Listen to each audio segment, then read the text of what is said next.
Station Africa, say it louder. Station. Salam alaikum, salam alaikum, salam alaikum, salam alaikum, salam alaikum, salam alaikum, salam alaikum, salam alaikum. United we stand, divided we fall. All we need is freedom. All we need is freedom. Free Africans, free. Free from slavery, free from slavery, free yourself from mental slavery, free yourself from mental slavery, free yourself from mental slavery, free from slavery, free from slavery. Yeah. We're here to speak the word. We're here to stop the war. We're here to speak the word. We're here to stop the war. We're here to speak the word. We're here to stop the war. Salam alaikum, assalamu alaikum, salam alaikum, assalamu alaikum, salam alaikum, assalamu alaikum, salam alaikum, assalamu alaikum.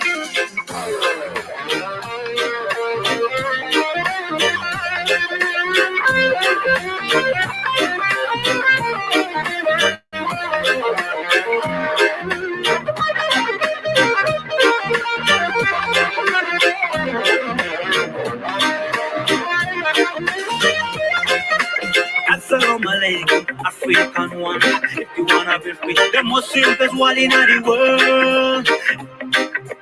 Get yourself the better with the reggae music coming straight to you from the one of the most peaceful man. So many lying down on the streets, whatever them with their guns in the hands. Get yourself the most free time and preach about freedom. Preach about freedom. We're here to speak the word. We're here to stop the war. We're here to speak the word. We're here to stop the war. We're here to speak the word. We're here to stop the war. Let them look on the street as a lesson, youth. Stop violence as a lesson. You want to listen and be a man. The music we are doing is not a music for fun. We are flipping it out. Let us preach, let the people hear. Let us preach, let the blind feel. The song of freedom and love. The song of freedom and love. The song of freedom and love. The song African one love. In the production. Salam alaikum. Morocco. Salam alaikum. Libya. Salam alaikum. Tunisia. Salam alaikum. Nigeria. Salam alaikum. Niger. Salam alaikum. South Sudan. Salam alaikum. Sudan. Salam alaikum. South Africa. Salam alaikum. African one. Salam alaikum. African one. Salam alaikum. Let's shoot out and be free. Salam alaikum. United we stand. Salam alaikum. Before. Assalamu alaikum. Salam alaikum. Assalamu alaikum.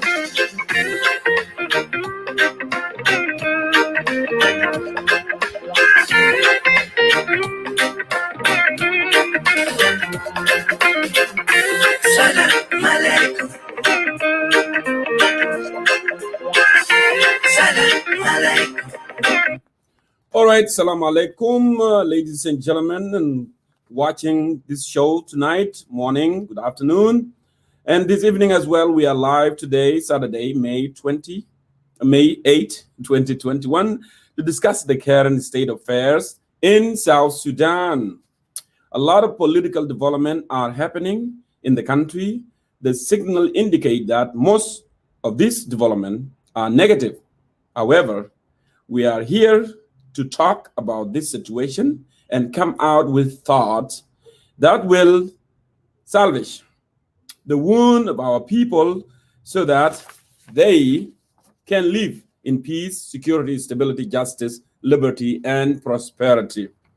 In this live broadcast, we shall touch on a number of issues which are the persistent insecurity in many parts of the country in light of security and press report about the formation of paramilitary groups by the Presidential Advisor on Security and National Security Services, BOSS.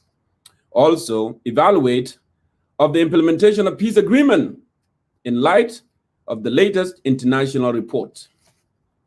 Also, we will be shed some light on ongoing power struggle in the government and its possible ramifications as well. Finally, we shall talk about the way out of current political fiasco in our country. I shall shortly discuss all these issues and other related issues with my guest today.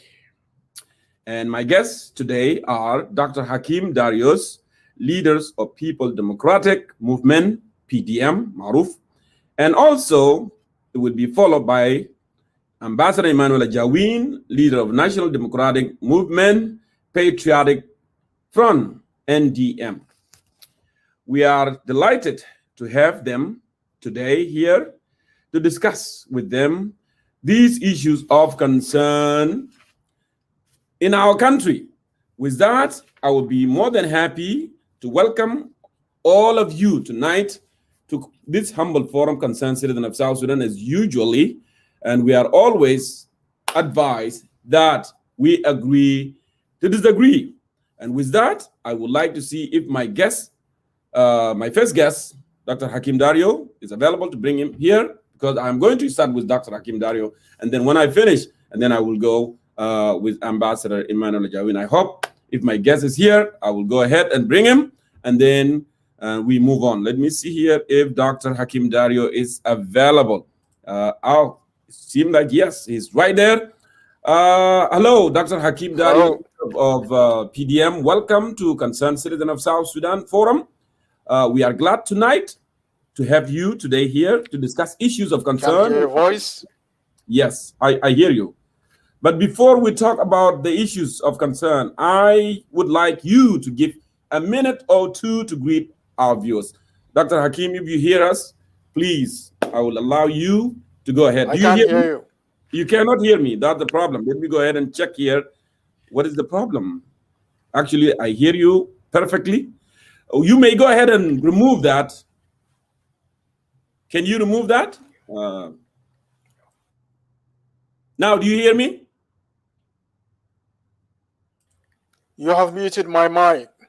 I did, but I before it was not muted. Now you hear me? You see, when I mute it, that's the time that you hear me. It's interesting. Now, do you hear me? Do you hear me now? Okay, Dr. Hakim Darius, how about this? I'm going to remove you and come back again, and I hope it will work. Let me go ahead and remove you, and we shouldn't have any problem. That's not good. Okay, go ahead and come back. I hope we are not going to have any issues. It's very simple. Just go ahead and follow the prompts as you did before, and you will hear. I welcome all our viewers as usual, wherever you tune in tonight, in North Africa, in the motherland, South Sudan, those who are in Egypt, those who are suffering from racism, you know, in Egyptian capital, Cairo, those who are watching as well in Australia, in Canada, in the United States. Welcome to Concerned Citizen of South Sudan, your forum, the only place for the truth and the fact. So I welcome all of you, and remember, no derogatory in this forum, no attack, no vicious attack, no foul languages. We agree to disagree as usual, always here in our forum. So we'll be waiting for Dr. Hakim Dario to tune in, come back, and then we move ahead here with our discussion tonight. As I said, I'm having my two guests, Dr. Hakim Dario, the leader of PDM, will join us here. Also, we are going to have Emmanuel Ajawin later also to join the program. So, Dr. Hakim Dario, hopefully things are working fine. Let me go ahead and see here if we can bring you. Your guests will need to connect their mic. Go ahead and connect the microphone. That's what the system is telling me. You need to connect the microphone in order to be here, because now I can bring you. Connect the mic first, Dr. Hakim Dario.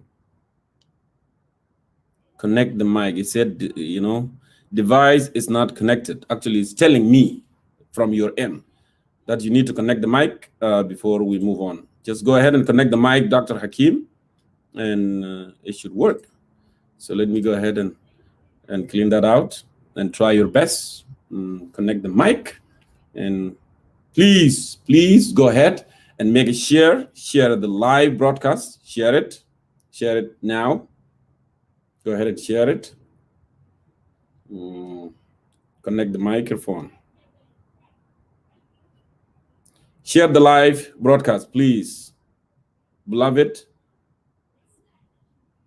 fellow countrymen, countrywomen, go ahead and share our live broadcast in a groups in your wall. Okay, and then we move on from here. Dr. Hakim, we're still waiting for you. Hopefully this thing will work and we'll bring you here. I apologize to our viewers for technical issues that we are experiencing, but I think it is a minor. Dr. Hakim is going to handle that, and then he will come back here momentarily, and we will move on. We will move on. Thank you so much for being patient always, and thank you for tuning in to follow the current affairs in our beloved country, South Sudan. As I said, our topic of tonight, the current affairs in South Sudan. You are all aware what is happening in the country, but we want to update you more and give more details about the issues that are ramping in the country. So, Dr. Hakim, unfortunately, device not connected for some reason. I don't know why, and that's why it's not allowing me to bring you. Dr. Hakim is not working. Go ahead and use the phone. Go ahead and use the phone, Dr. Hakim. If the laptop is not working, use the phone, and then I will go ahead and bring you. Use your phone, because it seemed like it's saying that device not connected. This is what I see from N here on the studio. It's showing that I cannot bring you because the device is not connected. So if you could, you may use phone, and that's fine. You can use the phone, then we can move on. Yep. Thank you, my beloved brothers and sisters, for being patient. We'll get this. We got this, and we'll get it. We'll fix it, and then we'll move on from here. But I'm just asking you a favor to go ahead and share our live broadcast. Go ahead and share the live broadcast here, and it will be okay. We'll be okay for sure. So let me go ahead and see this while we are waiting for our brother, Dr. Hakim Dario. Can I write up the? So that should be okay. Let me see here, and I can skip this and do this as well. Let me go ahead and bring this here. I think Dr. Hakim will join us here momentarily. Why not? Just going ahead a little bit and playing some kind sort of music while we are waiting for him. So maybe he's transitioning himself from using the computer to a phone. And I think that will work as well. So that will work. So let's do that. Let's do that. I believe we got it, and got it done. As we are waiting for our brother to come here and tune in, let's go ahead and listen a little bit here. This one is South Sudan Voices, brought to you by Ruka Music. Very cool. Go ahead and share. Share our live broadcast, please. Anagi kore selile rapuna aula tena kulumendo baba wabana tena waduru mama So, my dear brother, Dr. Hakim Dario, it's telling me here the device is not connected. Go ahead and use the phone. If the laptop is not good, go ahead and use the phone. It's okay. Yeah, just go ahead and use the phone because it seems like it's not accepting the laptop for some reason. I don't know if you hear me or not.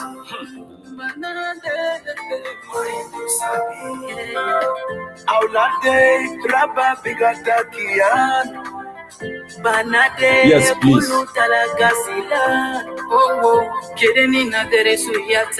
Yes, go ahead and do it with the...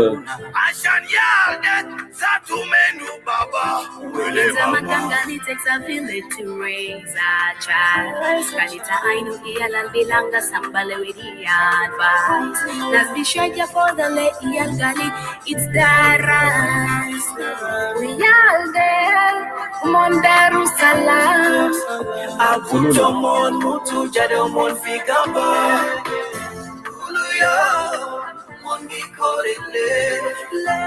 Mika wijen, mere tiamurantur, mere kankojoben. Well, Mara. And the Hakim is very good with this. I don't know what happened.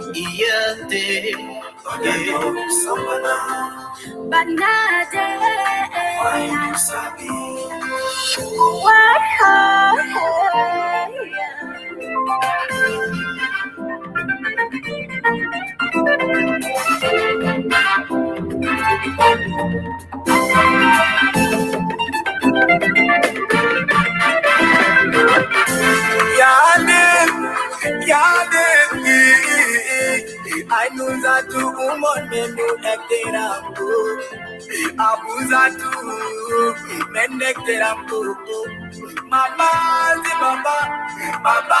se mama lazikele na zekiru le talent be le ano talent bi pada be oh kama selena zekir le yal Alsibu bilanga pitate Ana asuma Bin mayibu badun Ana asuma Junubin bika junubadun Waba bika Ana bibi uminwen Ya kwani Oh yeah Mohaba bika Ana bibi minwe Yale Derulo montavi Yale Derulo monuseswan Yale Derulo mon madaris Yeah Tayal kiwaja futu jara tensa Wala kil kolona Manu kolona Madaris kolona Ude yang musuli ya kanina Mama, Baba, yakamingimu kami takola. All right, Dr. Hakim, welcome to Concerned Citizen of South Sudan. We apologize for that error. We were not able, for some reason it was saying that, connect the device from your end. I know maybe laptop didn't like it, but it's okay. We can do this. This is awesome as well. Welcome back. And I was saying to you, welcome to Concerned Citizen of South Sudan. And please, I want to give you 1 or 2 minutes to greet our audience before we move on to our discussion. It has been a long time, and I'm glad to see you on the program tonight. So please, go ahead, Dr. Hakim Dario. Well, thank you, brother John Kor, for hosting me here today on Concerned Citizens of South Sudan. I'm really very delighted to be back here on the show, and also want to take this opportunity to Mhm. greet your audience, greet the people of South Sudan, Mm. greet members of our communities in diaspora across Australia, Canada, US, and Europe. So really delighted to be here. Mm. So I'm looking forward to have this opportunity to have a conversation with you and the rest of the public on issues of particular interest to our country. So yeah, I'm really very delighted to be hosted here. Yes. Here. Thank you, Dr. Hakim Darius. As I said, it's been a long time. We haven't seen you on the program, and it is an opportunity to have you tonight so we can shed the light on the issues of concern in our beloved country. Dr. Hakim, our people are scattered all over the world as a result of war, insecurity, and instability in the country. They are sojourners and refugees. One of the countries where a big number of South Sudanese people are is Egypt. In Egypt, they are facing mockery on daily basis due to their black skin, physical and sexual assaults, all kind of harassment, racism, murder. I'm sure you have seen a video of little boy which show an Egyptian young man force him to wash dishes in a kitchen and verbally abusing and beating him and forcing him to repeat the offensive words he had coined against him. This has been happening for a long time, okay? And it has become obvious that condemning whenever happen is not enough. Please share with us your comment, your thought on this problem, and tell us what exactly the solutions. First, thank you again for the opportunity to be here and to share my thoughts Yes. with members of our community, particularly those who are in Egypt, Mm, right, at the forefront of recent events mm, in Cairo. I think, without doubt, first and foremost, I want to express my sympathy mm, and solidarity with members of the family of the young boy who was, um, the subject of victimization, abuse, and insults and humiliation beyond what he could comprehend as a young man or a young boy. mm, Um, and more importantly, I think, mm, is the reality that South Sudanese still continue to be um, victims of racial abuse mm, in countries like Egypt, a country that has mm, maintained a very close relationship with the government, the so-called government of South Sudan. mhm, Many and all South Sudanese are outraged beyond, um, believe that a young boy of that mm. age could be subjected to such horrific um, abuse Yeah. and, and insults and humiliation. Is something that no young person would ever comprehend as to Mm, how this happens to him. Then, more importantly, also is that there's no mm, expression of outrage um, against this crime mm, by the so-called government of Salva Kiir in Juba. mm, There's no strong representation being made by the embassy, the so-called embassy of South Sudan in Cairo, that this is unacceptable racial abuse. mm, It's humiliation without justification, and this is, without any shadow of doubt, criminal. Is a criminal behavior on the part of those who committed this crime against innocent people and against an innocent boy of that age. mhm, But this also, brings to mind that um, our people still continue to be scattered abroad in different countries. They are not in their own country, and there are many reasons that have forced, hundreds, if not thousands, of our people to flee their own home and continue to live in countries like Egypt, where there's constant harassment, mm, constant humiliation, of not just South Sudanese, but at times even any person of color, any person of African origin mm. is subjected to this kind of behavior, vitriol and right, just abuse, which doesn't have boundaries. So I think this needs to be condemned in the most strongest terms, the strongest terms possible, and there's nothing like a move on the part of the embassy in Egypt to have made a statement or to Mm. have even made a strong representations on behalf of this boy in that country, regardless of his status. Okay. Dr. Hakim, thank you so much. Now, Dr. Hakim, in a letter dated on April 14, 2021, from panel of experts on South Sudan, and which was addressed to President of the Security Council, the expert warns of a possible civil war in the country. And we have seen last week the clashes between the Right. bodyguards of Mayom County Commissioner in Unity State and a group of armed youth in the area who ambushed him. Beside other bloody event that happened at Jamjam village in Unity State. In addition to this, clashes also happened in Equatorial region between SSPDF and National Salvation So, Front forces.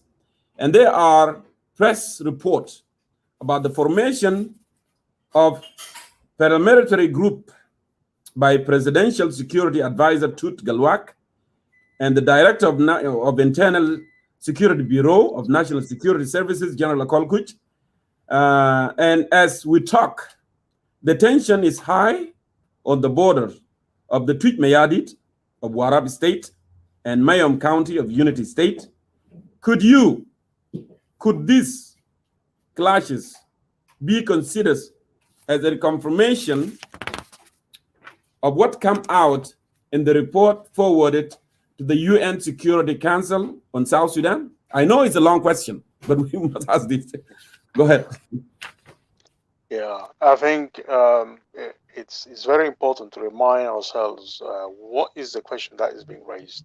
The fundamental question that is being raised here is that um, this risk of South Sudan returning to war, this risk of conflict being ignited in South Sudan, even after the implementation of the so-called revitalized agreement of the resolution of conflict in South Sudan.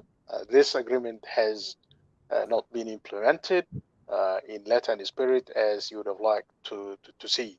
And therefore, the UN panel of experts, they are continuing to conduct, reporting, analysis of the political situation, the Yes. developments that are taking place in a very objective manner, and they present this information to the United Nations Security Council to help it, make an informed decision, make an informed understanding, and take off the issues in South Sudan, regardless of the semblance of peace in Juba, but outside Juba, like you've said, and these reports cannot be disputed. These reports cannot be disputed because it's, for example, on the account of the facts that have been uncovered. The commissioner of Mayom is a brother of Tut Q. There's no disputing that. Go ahead.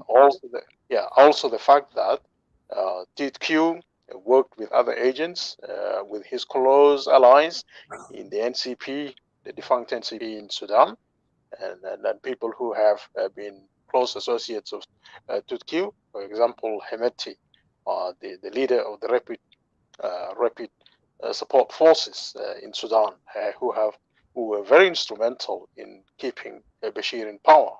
The elements of Bashir, the extension of the power of Bashir continues. It was Bashir who facilitated for this rapid support force to be instituted. So it was therefore no surprise for someone like Tut Q using his influence and position in the government of South Sudan. It wasn't, surprising for him to reach out to the likes of Hemeti, who he knows very well and have been close associates for a long time, belonging to the same NCP institution. There's no surprise there. He might have realized that he has to make a move now, install his brother in Mayo County, and also supply him. And for all intents and purposes, these supplies came from Khartoum. The supplies did not go from Juba. So this every indication and every evidence that Tutkiw is still in league with Hemeti and with other forces of the NCP in Sudan. And he has been the one running the missions to Sudan and to Chad of late recently. And he's using that to his advantage. There is no surprise that there has been, this conflict, and it was anticipated that this conflict will take place. And now you would have probably heard about the defection of one of the generals, to Paul Molong recently, and this is someone who also comes from that particular state. So the stakes are drawn. The tension is now high, and there's no disputing that there's contest of power for control over the unity state. This is, as we're moving towards the next phase of this process, that the peace agreement has failed, and I think there is no denying that the agreement that has been, billed as going to be bringing stability is the very agreement that the United Nations panel of experts is now, hinting that this is going to be replaced by war. That war will resume in South Sudan. So you can see that Tutkiw and his support and the support from those of Kolkur, this is a group that is now organizing, jockeying for positions and ensuring that they are ready to withstand any challenge from any power or any opposition groups internally inside the country. So I'm not surprised about that. But the risk is that, of course, that is going to be causing, loss of lives to many innocent, civilians in the area, and then also the youth are not going to be standing just, not resisting this oppression and this effort to try to dominate the political situation in the area. I can, I think I do not disagree with the conclusions of the United Nations panel of experts that South Sudan is edging, very slowly edging back to. Well, thank you so much, really, Dr. Hakim, for explaining that situation right there. Now, Dr. Hakim, you talk about the war. The question is, you rephrase it and said, the question is that possible we're going to have another war in South Sudan? Now, the letter also talk about growing political competition within the SPLM over the power. Could this lead to another war in the country?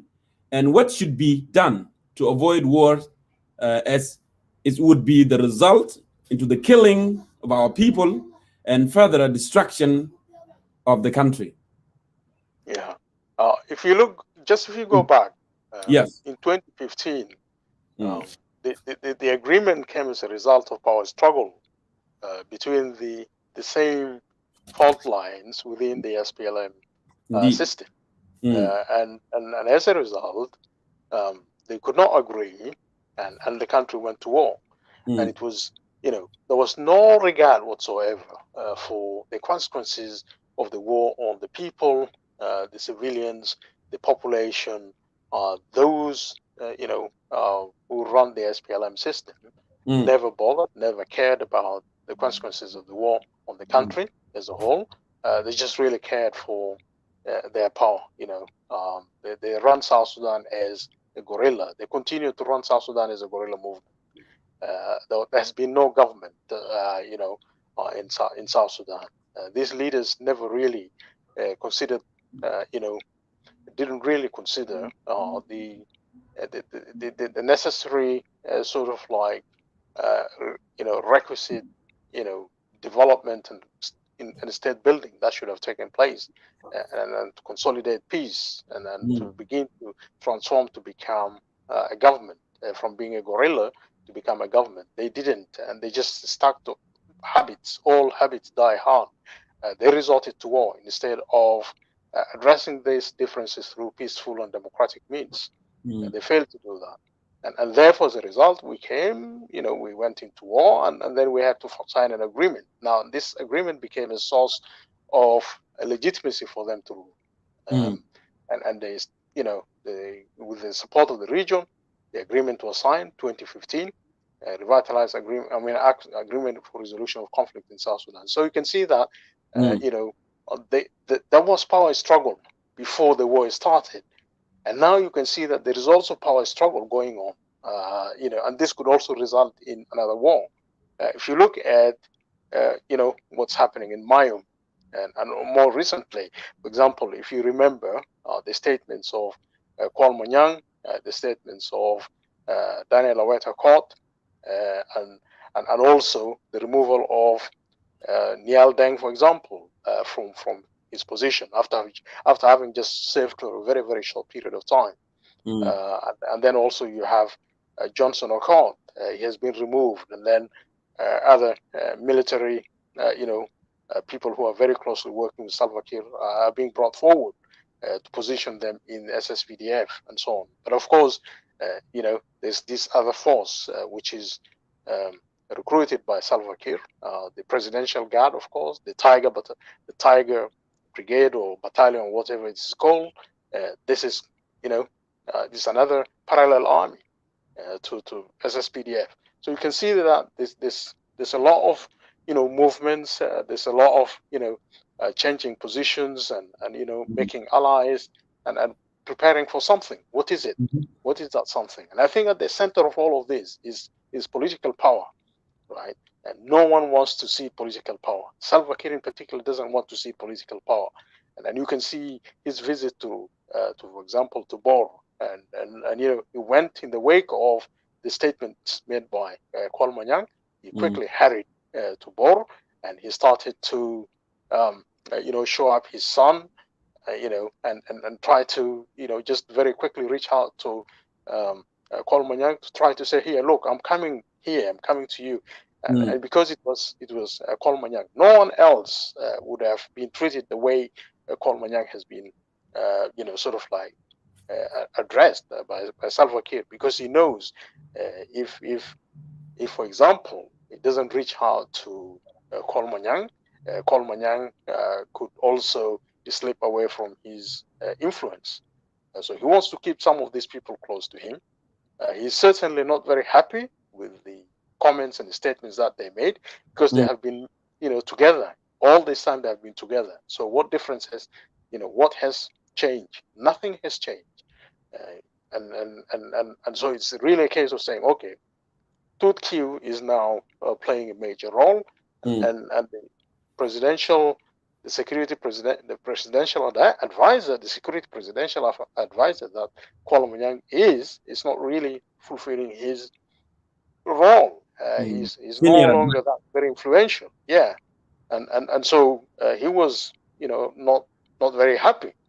And when you begin to see that SPLM so-called, rulers are starting to be very unhappy, this unhappiness, given that there is no institution, SPLM is not an institution, so it's left to individuals to work it out, and working it out might end up, having to, go to your, support base, mobilize your support base.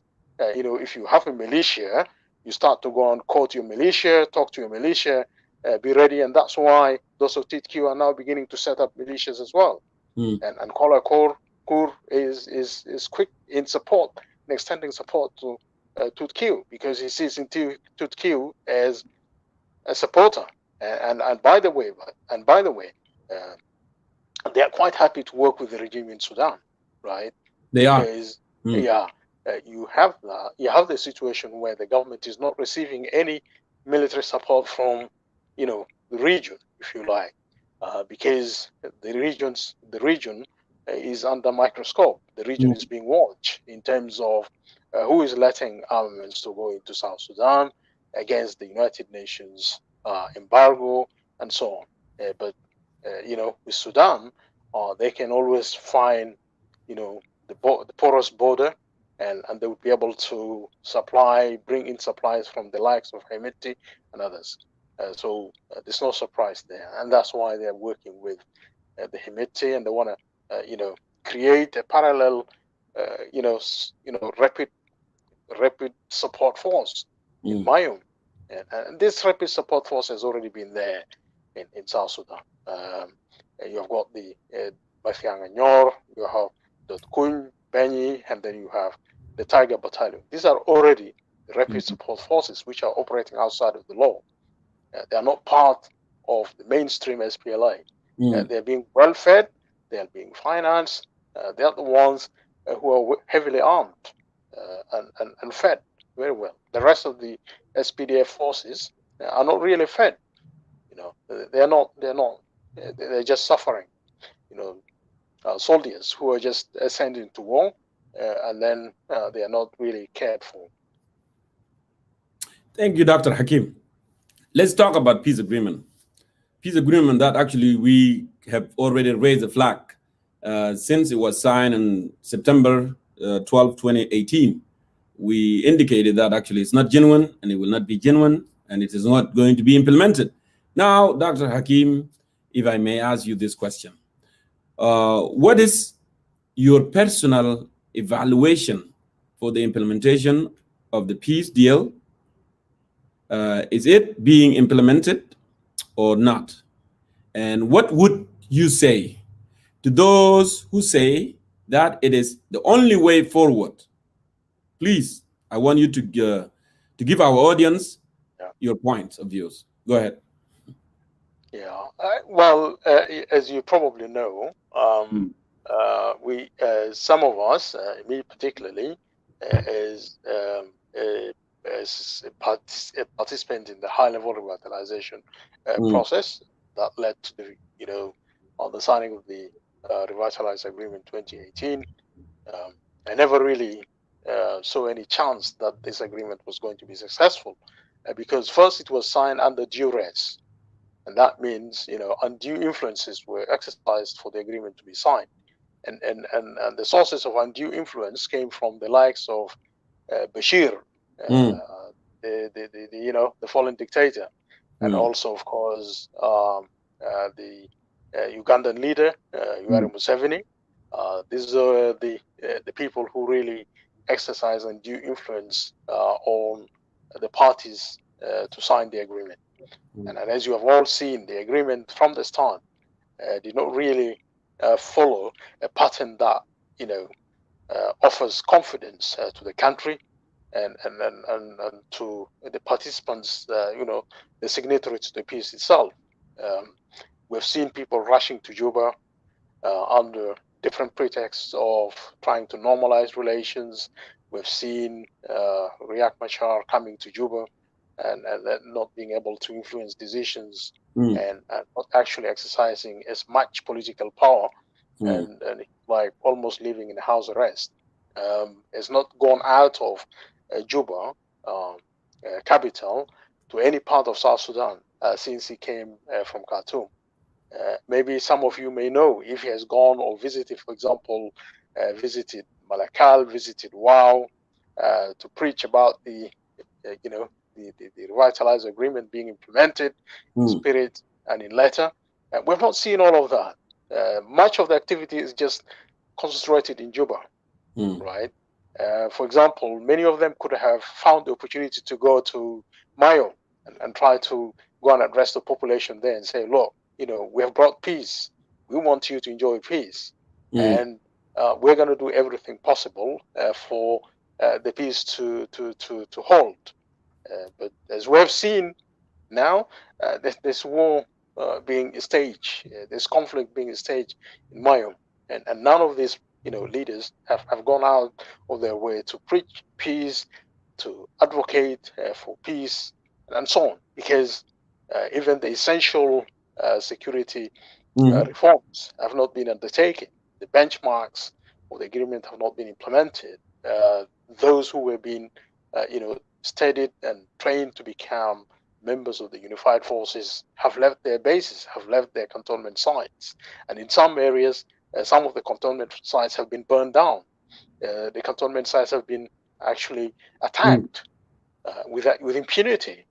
And so on. So the government, so-called government of Salva Kiir in Juba, is just trying everything possible to fail the agreement, deprive it of funds to implement the agreement, putting hurdles on its way, and it just simply saying, let's play it this way. We're not going to be allowing this agreement to be implemented, because if this agreement had any chance of succeeding, then it would have first and foremost ensured that the security reforms agenda would have been implemented, the formation of the unified forces. All this have not taken place, right? So who is going to provide security for the country? Even if we were to say that they're preparing to and they want to go to elections, how are you going to provide security for the country and for the elections, right? The country is not stable, it's not secure.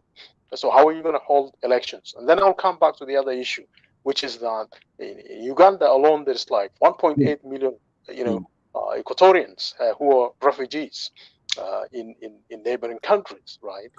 They have been, flushed out of their homes.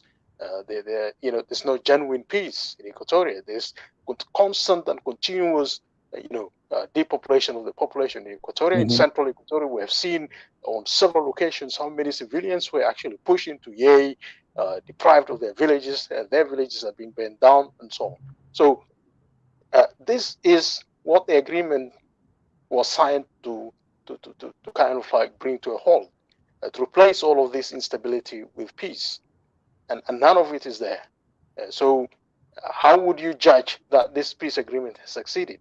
I think you'll agree with me that this agreement has failed, and it is no surprise that today we speak of South Sudan as just a territory, just as a country without a state, or if there was any semblance of a state, and that state has failed, and there's no such a thing as a formal state in the country. There's no such thing as a formal state in the country, and so my conclusion is that the agreement has failed, and then the question that you're going to be asking is, what's going to be next? You see, what's going to be next now that the agreement has failed? I mean, who are we waiting for to come and declare that this agreement has failed? It has failed of its own. If you look at all the benchmarks for implementation of this agreement, none of them have been implemented. Even, for example, the so-called formation of the Legislative Assembly, right, and the state governments, and so on. None of these have actually, taken shape, right? And today, there's no formation of the Legislative Assembly. The appointed Legislative Assembly, it has not been formulated, and the Troika have been, issuing statements a few months ago. Although issuing statements try to urge the government to expedite the process of, legislative organs coming into existence, so that some kind of discussion will start to take place about things like elections, things like constitution making, and so on, and they have kept quiet since that time. Now, the most and the latest statement from the Troika, you might have already read that, right? The latest statement from the Troika, is very gloomy, in warning about the status of affairs in South Sudan, and so on. It just simply says that South Sudan is a failed state. And I think, anyone in his right senses will probably reach the same conclusion that I reach, which is that the agreement has actually failed. It has not delivered on the expectations and benchmarks on which the agreement was built to bring peace. And I think our mind should now be, asking or raising the questions of what is next. Where do we go from here? I can guarantee you that there's going to be no agreement. I mean, there's not going to be no, sort of like, if you like, something like you say, somebody is just resurrected, that this agreement is resurrected from the failures of the last, 2 years. How would it be resurrected from the failures of the last 2 years? It has not registered any progress. It has not really brought about stability. There are still millions of refugees outside of the country. There's no stability in central Equatoria, in western Equatoria, and in eastern Equatoria. You go to Lake State, there's chaos, people are killing each other, the state is fighting the government. In Warab and in other states, for example, northern Bahar Ghazal and other areas, we've listened to the voices of the people, giving accounts and testimony of the kind of living conditions that they're going through. Correct. So if you look at that, then if you go to Upper Nile, you go to Malakal, of late, I don't have to remind you of what happened in Upper Nile. People were being killed. The citizens have demonstrated. There's no one who is happy in South Sudan today. There's no one who is happy, neither with Riek Machar nor with Salva Kiir. Yeah, the whole system. See, so there's no one who is happy with the current status and implementation of the agreement, of the so-called agreement. So I can guarantee you, if you go and do like a survey today, to be a way of doing a survey in South Sudan and ask the people whether they trust this government, they would say no. They would simply just say no. They don't trust the leaders.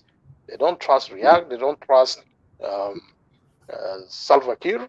And after all, this agreement was made for them. You see, the agreement was made for Salva Kiir and Riek Machar. It was written in their own name. See, who is the vice president? It was written like that. So it's about power sharing between them. It wasn't really for the people, and the people are not sharing power among themselves. So that's really the major difference. So I don't think that this agreement has succeeded. It has failed. Thank you, Dr. Hakim Dario. You're right.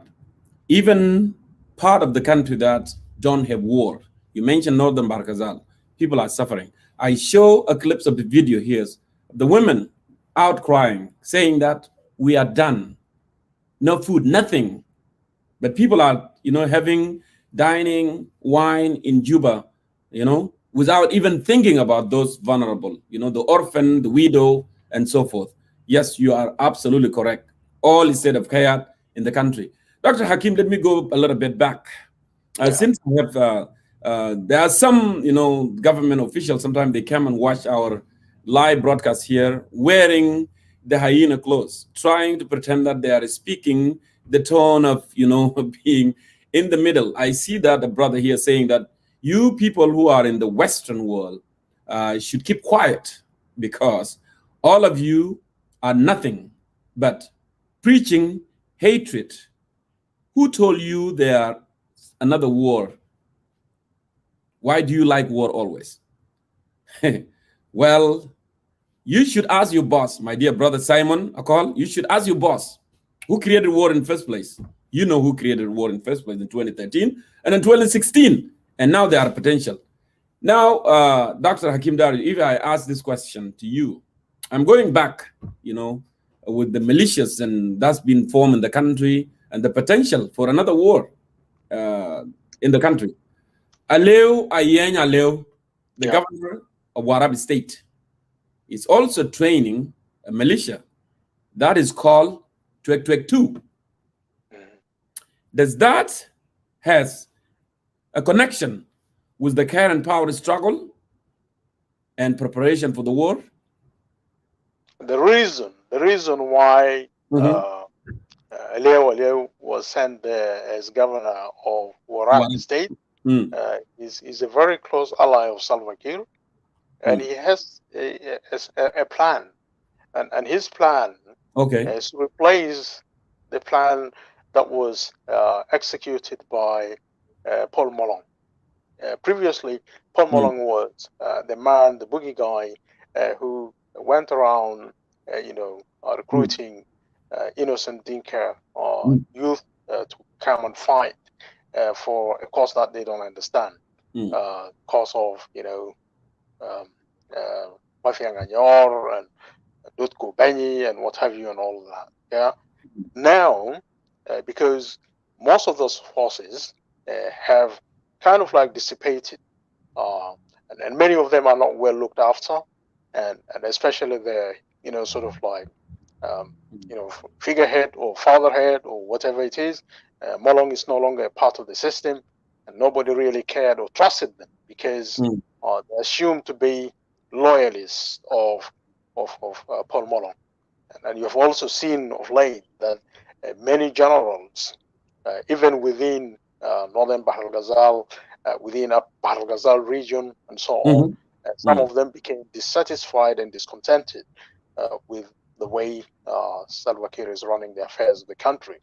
And so Kolkur and Salva Kiir himself have come to the conclusion that they cannot trust these members of Dinka community elites in the army and all of that. So they have to start to sort of like really strategize, and that's why this gentleman Leo was sent there, and the first thing that he did was he put his military uniform and was like showing his military attire and all of that to kind of like send a message that we're here, we're doing business.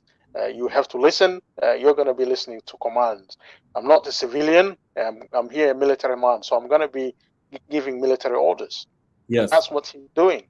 So he has gone out to recruit, to replenish the forces that were maybe deemed or have believed to have been deemed to have no longer maintain a degree of trust and a degree of loyalty to Akolkur and to Salva Kiir in Juba. So he's there to recruit more militia and create a force, and this force would protect the president and would protect the elections. So that's what they're aiming at. They want to have a sham elections so that they can continue to impose themselves.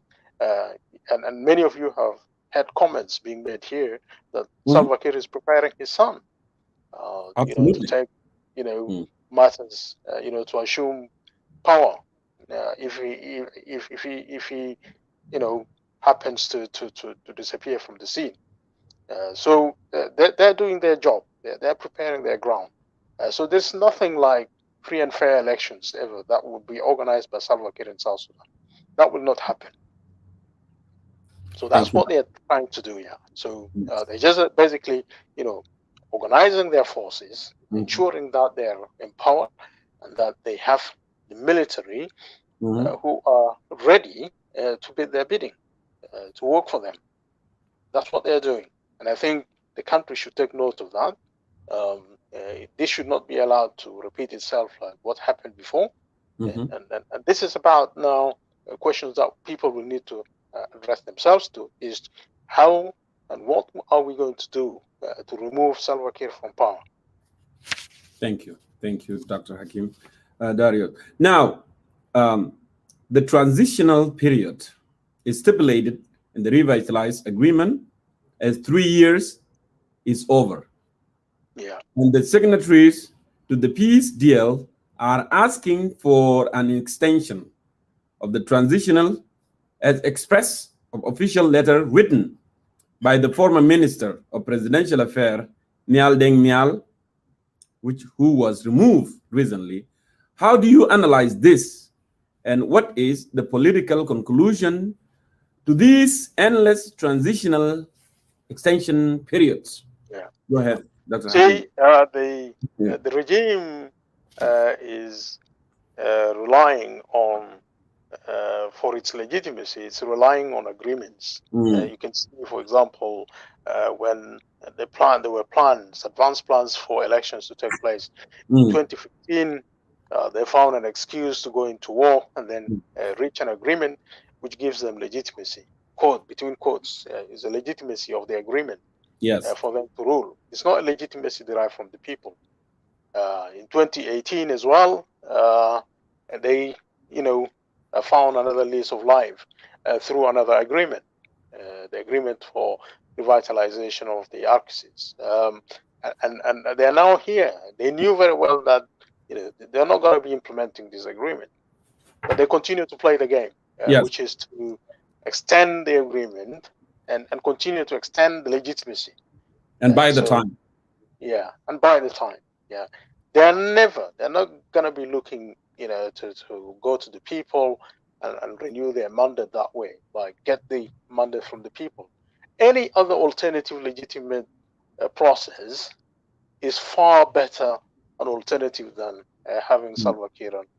So they're ruling by the gun. That's what it is.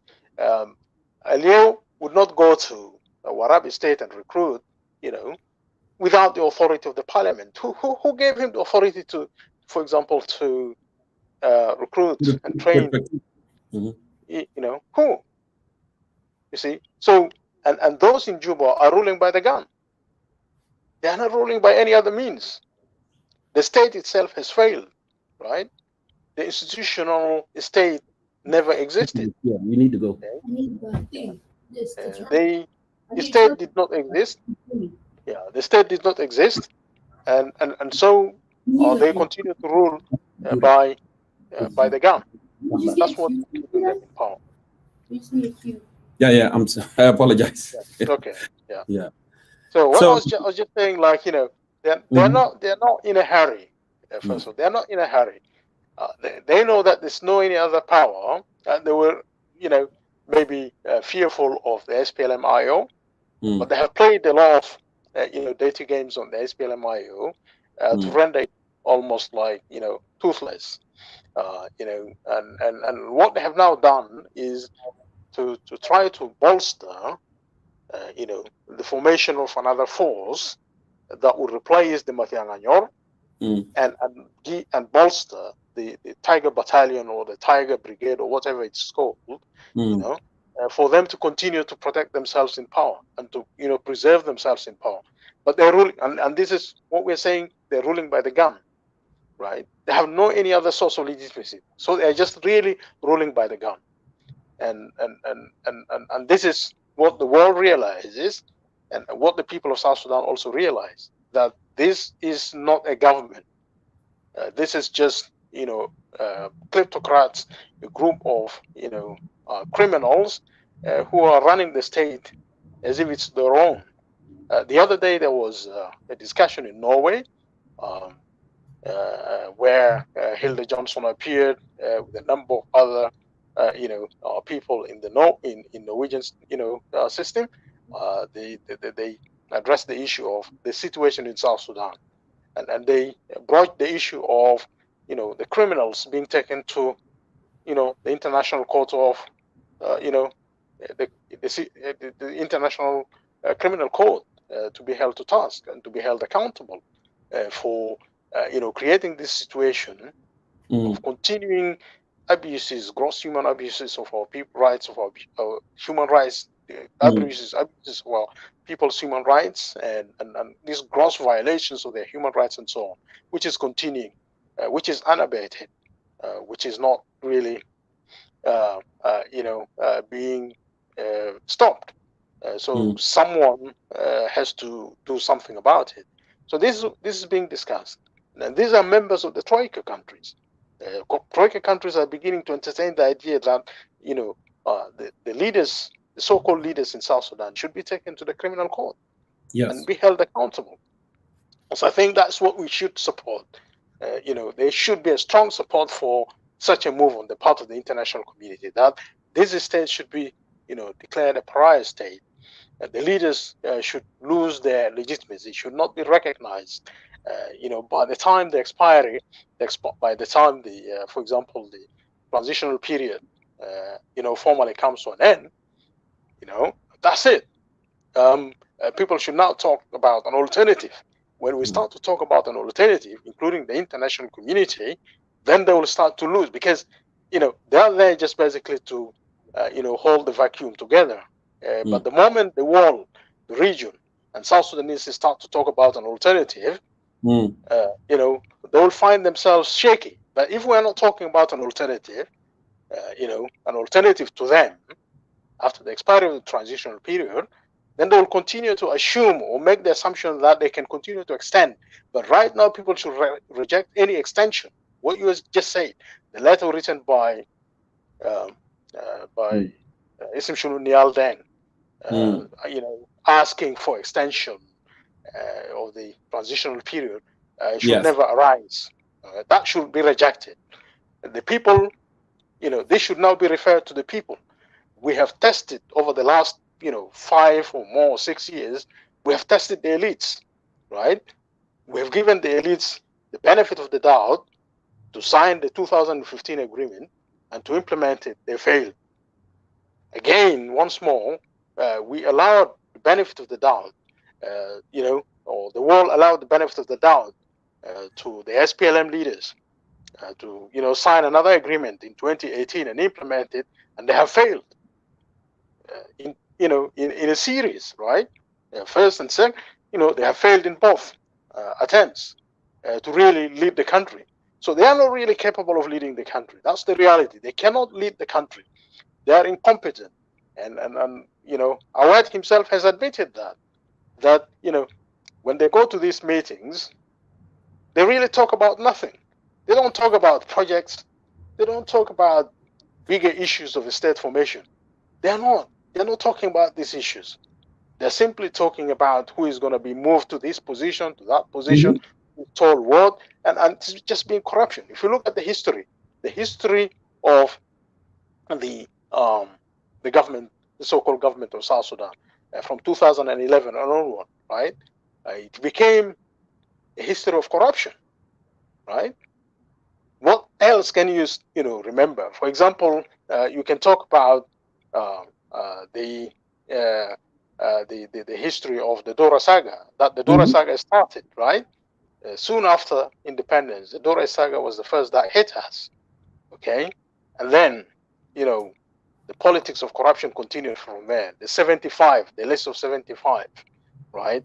What happened? So South Sudan became like a political marketplace, a transactional political system where you bring the likes of Tut Q from NCP, you just give them and they do the job for you. So the relationship is based on, doing certain things. The generals are in the market. They're the businessmen. They're also the politicians. They're also the security guys. So they concentrate all the power in their hands. They control the business in town, right? And with foreign powers. So this is a system that is benefiting the generals and benefiting the region. Those, opportunists from Kenya, Uganda, and from Ethiopia, they are the ones running the business in South Sudan.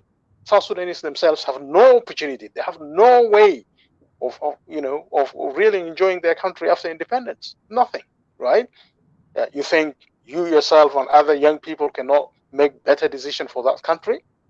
No, you can, but it's just that the generals are depriving South Sudanese from, effectively, taking leadership of the country to move it in direction that can be that we can all be proud of. That's not happening. So this is where they are. So this idea of the transition being extended should be rejected. What we should start to talk about internationally among the people of South Sudan as a whole, and in the region, to talk about the idea of an alternative, and we can begin to discuss what this alternative looks like, right? Because this country will never see peace. The country will never see peace for as long as Salva Kiir is still in power, for as long as Riek Machar is still in power. What we need is a clean break from the SPLM, a complete clean break from the SPLM, because the SPLM has never really offered anything. It has not offered anything to the country. They have played a part in liberation of the country, but they have not been able to govern the country, because as an institution, it does not exist. It only exists as cults, as individuals, and therefore it cannot deliver. So if SPLM is jettisoned and thrown out into the dustbin of history, it's better for South Sudan to move forward. So Thank you. South Sudan is not SPLM. South Sudan is not SPLM, right? South Sudan is not SPLM. And South Sudan is South Sudan. It's the people.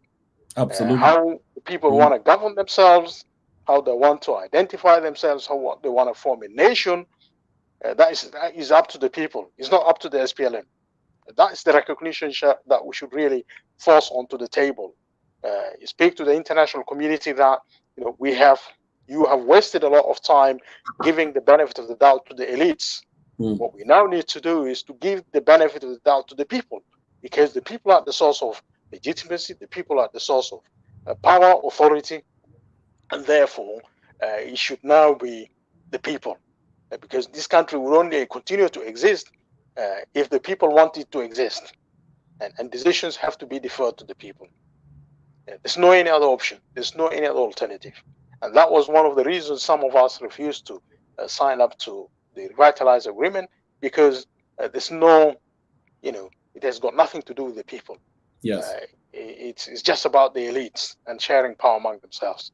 What we should do is to turn the table around and say, we put the people first. The people must come first, because the human rights for our people, the people's rights, political, economic, social, cultural rights, these rights belong to the people. They don't belong to the elites. And the state should function to provide and preserve the rights of the people, not the rights of the elites. Right? So that's really the fundamental message that we should really continue to articulate and share with the population across the whole of the country, and particularly also the youth, right? That this is the time for us to put the people first. I've always, stated this: the people must come first. It's the human rights, people's rights, political, economic, social, and cultural rights. These rights belong to the people, and therefore, if we put the people first, it means that we're putting the rights first, their rights first, and then they can bring about a system which is better than the system of SPLM. Today, if we were to decide and to come together as a people, then we'll be able to address the issues of the broken social fabric. Who is responsible for breaking the social fabric in South Sudan? It's the SPLM and the political system that they, have in place. The corruption is the one that is breaking the social fabric of our country, and it's the military, the security that is, that is not accountable. It is that which is breaking the social fabric of our country, and so on. I can go on and on and on about what are the issues that have driven division in our society, and for how long do we want to continue to allow this to drive division in our country and in our society. So we have to take a back seat and say, let's put people first, and that is the only way we can break the camel's back. SPLM can only be broken by going back to the people. And if the people reject the SPLM, then SPLM is done. But there are, of course, those who want to continue to rule by the gun, like Salva Kiir and the people around him, including even Riek. Riek wants to rule by the gun, and Salva Kiir wants to rule by the gun to preserve their privileges, to preserve their vested interests. Look at the businesses that they have. How many businesses Salva Kiir owns? How many businesses Riek owns with his family? How many homes and houses that they own in foreign countries, in foreign land? You go to Uganda, go to Kenya. How many of these leaders have houses there, right? So all of these leaders who have, businesses, houses in neighboring countries, we cannot trust them with the leadership and future of South Sudan. We have to trust the leadership and future of the country in the hands of the people of South Sudan. In Equatoria, Upper Nile, and Bahr Ghazal, we have to look at how we can go about this through the benefit of the doubt, the process of constitution making. There's no any other way that we as a people can bridge the gaps and create, or recreate or try to address the issue of the broken social fabric without being engaged in a political process that includes state formation. So the fundamental question now becomes the state formation. How do we go about the state formation, the process of state formation in South Sudan? After these guys, after the expiry of the transitional period, what are the priorities for us as a people of South Sudan? What are the priorities? And I think that's where the discussion needs to take place. And also among the political groups. If you look at, maybe if you ask a question later on, what are the opposition groups doing? Yeah, we have more questions on that. Yeah. So I think I'll stop off. I'll stop here for. Thank you, Dr. Hakim. Indeed, I would say when they sit round table, they don't discuss ideas. They don't discuss projects for the country. They don't discuss developmental project. The project that discuss project benefit them. It remind me the movie of Idi Amin. When they captured Uganda, and then he start distributing the thing that belonged to Indians and other foreign nationals. He said, Marimango, you take that shop, and all you take that shop. That's what they do. That's what they are doing in South Sudan. They're just distributing among themselves, bringing the oil money, dividing them in J1, and they don't care about orphans, don't care about the widow, don't care about people of South Sudan who are suffering, from Kavi Kenji all the way to Buma, and from normally all the way to Rang. They don't care about them. This is the facts, and we have been saying this for long time. People of South Sudan, this is the time actually for them to know, what happening in the country. And you have seen when I talk about the project that benefit themselves, they can come up with a project, road to Bahar al-Ghazal, and then all of a sudden, will be washed away by the rain, because actually it was not solid plan. It was just project for them to eat. And yesterday or 2 days ago, you have seen, the picture circulating in the social media. The road to Bor has been washed away by the rain as well. So that tell you the project that they do, the project that benefit them. And by the way, for our viewers, those who don't know, the company that constructing the road from Juba, Bor, that company owned by President Salva Kiir. That's his own company. And that company, actually, the money come from the oil and goes to his direct account right away. And he's charging people of South Sudan to construct that road per mile, tarmac, 1 mile tarmac is $5 million. $5 million per mile tarmac road. A standard worldwide, internationally, is $1 million per tarmac road. I did more research here in the United States, and that's what it costs. Strong and standard, something that will not be washed away by rain. Okay, because it's not subject to accountability. It's not subject to standards. It's not subject to scrutiny as to who actually gets the contract. The contract. There is no competition on it. I will give this to Bolmel. I will give this to Kurajing. I will give this to Yindit. I will give this to whatever, Like what I said, We're a country without a state. That's what it says. That's the message. We're a country without a state. No. And I think this is where we are. And what we need to do is how do we move from here to something called a state? That's the question that should be the prime and the most important question in our minds. Where do we go from here? We don't have a state. And that's why when people talk about a failed state, South Sudan has become a failed state. It's not even a nation. South Sudan is not even a nation. See, because we're not engaged in the process of nation building. No one has.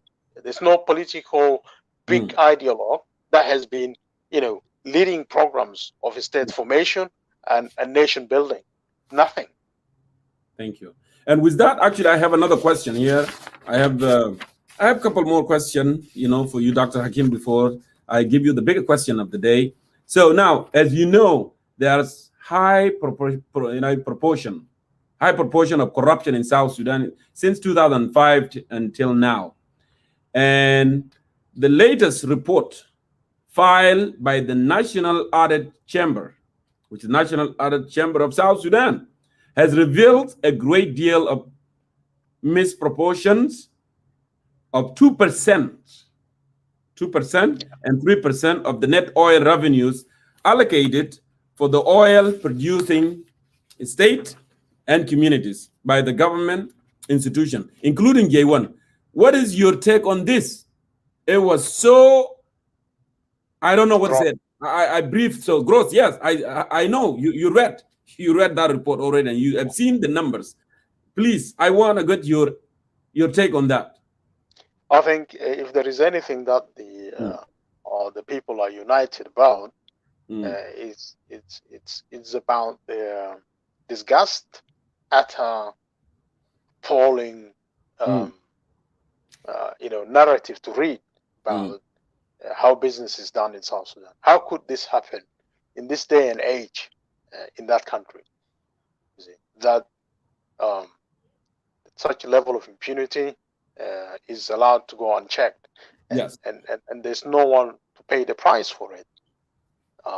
And we do have a so-called president of the country who professed that he was, zero tolerant for corruption. Would you remember that? Would you remember these statements? He said he was when you hold up the book like this. I remember.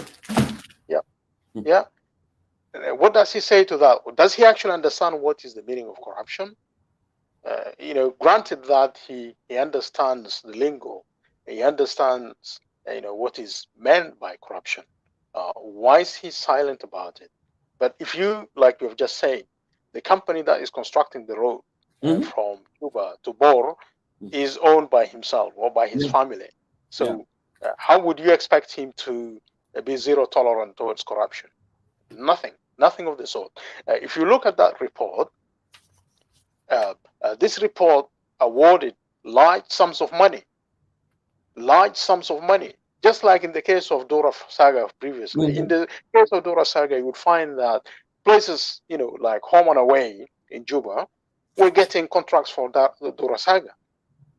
And if you now look at this 2% allocation of proceeds of oil from the oil producing states, 90% of those proceeds went somewhere else, right? They were paid to, for example, KCB. What do you call this Kenyan bank? KCB. Equity. Kenya Commercial Bank. Yeah. 4 million, right? If I remember. 4 million. What for? Can that not create an outcry in the country? Is there a legislature? There is no legislature. So the country is dead. When we talk about a failed state, it's like the will has died, the heart has died, because there's no such thing as legislature in South Sudan that represents the people, that functions on and upon the will of the people. It's non-existent. Since time immemorial, we didn't have a functioning, legislative organ in the country. Okay. So you would have expected that the legislative organ would have checked on this, would have not allowed this, and would have called for holding anyone responsible for this to account, and to recover all the proceeds of, oil money that belong to the states, to accrue back to the state, no matter what, because this is like a debt. In Western countries or in modern world where there are practices of ownership and so on, if you owe somebody money, that is money that is owed to those estates, right? And what you should do is you should pursue the those who got their hand onto the proceeds of the state in that sense illegally. This is a question of illegal taking illegal appropriation of funds that belong to a particular state, and this is a crime. It's a financial crime. Now, what do? KCB has committed a financial crime. Anyone taking them to court, to task? Right. You go to the other people who received money from the state that accrued to the state. Did they have any legal authority over that money? No, they did not. What are we doing about them? Right? We're just keeping quiet. And the president is keeping quiet, right? what is the priority here? So if you read through all of that report, it just goes to testify to you that we are a country without a state. This is what we are saying. We are a country without a state, right? If there was a state, this would never happen. If there was a rule of law, this would never happen. Like I said earlier on, they're ruling by the gun. They are not ruling by the law. That's a big, big difference. If the country is ruled by the law, it's not. And I suspect people who have, been able to have their hands and access to these resources, they come from the army, they're well connected, right? And they are well connected to the political system in South Sudan, this kleptocratic system. That's where their connections lay. That's where their influence lay. But it's all because this absence of the state. You see? And that is, a curse to us. The people, a curse to us. SPLM has become a curse. Yes. SPLM has become a curse to the people of South Sudan. Yeah, with that, South Sudan. Yeah. Yeah. I would like to ask you actually our final question, the most important question tonight for this discussion. War in Equatoria, communal conflict between those of Tujmayadid and Unity State, suffering and hunger in northern Barkazal, war in central Equatoria, eastern Equatoria, western Equatoria, more conflicts in Jonglei, all the entire South Sudan. And we have seen no change. Peace has not been implemented. They signed Arses first, Arses Alula, Arses number 2. Nothing has been moving. Nothing has changed in the country. And yet people are still waiting and waiting and waiting like vultures in the country. Now, Dr. Hakim, tonight with this discussion, if I may ask you this final question, what is the way forward? We have already experiences, Salam, Mafi, there's no peace agreement, there's no security, we are in economic hardship, hunger everywhere, but cliques, Salva Kiir with the J1 are the one beneficial. They are the one collecting, whether they revenues, oil money, and sending their kids outside and enjoying. What is the way forward for the current political fiasco in the country? Please take your time to tell our people. And I think that's our last question there. Go ahead. Yeah, thank you. Thank you for asking this very, very important question. And I think in all of us, we should find the resolve to answer this question. Yes. To answer this question very honestly, transparently, and openly. And in doing so, we are searching for peace among our people, for our country, and to there give hope for the emergence of a semblance of a state on which we can build the aspirations and hopes of the present generation. And to do that, my take is that this process, like I said earlier on, has to completely detach itself from elites. Yes. SPLM elites who have destroyed their country and brought our country to its knees. And now we do not, like I said, we are a country without a state. So our focus should really be about state formation, the process of state formation. And as you know, the process of state formation, and for there ever to be anything called a state in the first place, you must have people, you must have land, and you must have authority, power, and legitimacy deriving from the people. Because it's the will of the people that would express itself in the constitution of coexistence among ourselves as a people of one country. That requires the will of the people to express itself in a constitution. We don't have a constitution in our country. We're still living under a transitional constitution that concentrates powers, immense powers, in the hands of the president. Fortunately, this is not a permanent constitution. Unfortunately, we know that, and we have learned from experience that we should never, never allow dictators to concentrate power in their hands. But that's not enough. What we need to do is to replace the elites by the people. And that's not an easy task. Because who are the people? When we define ourselves as a people, who are the people? Yes. The people may be just, You may think that the people are just yourself, me, a few intellectuals coming together, and therefore they have the power of the people. No, we need to work with our people at all and every levels as a grassroots, from the grassroots going up. For example, our people historically come from the three provinces of Equatoria, Upper Nile, and Bahr el Ghazal. Right? Even as we speak, perhaps for me, if I speak to my constituency, they will probably understand my language.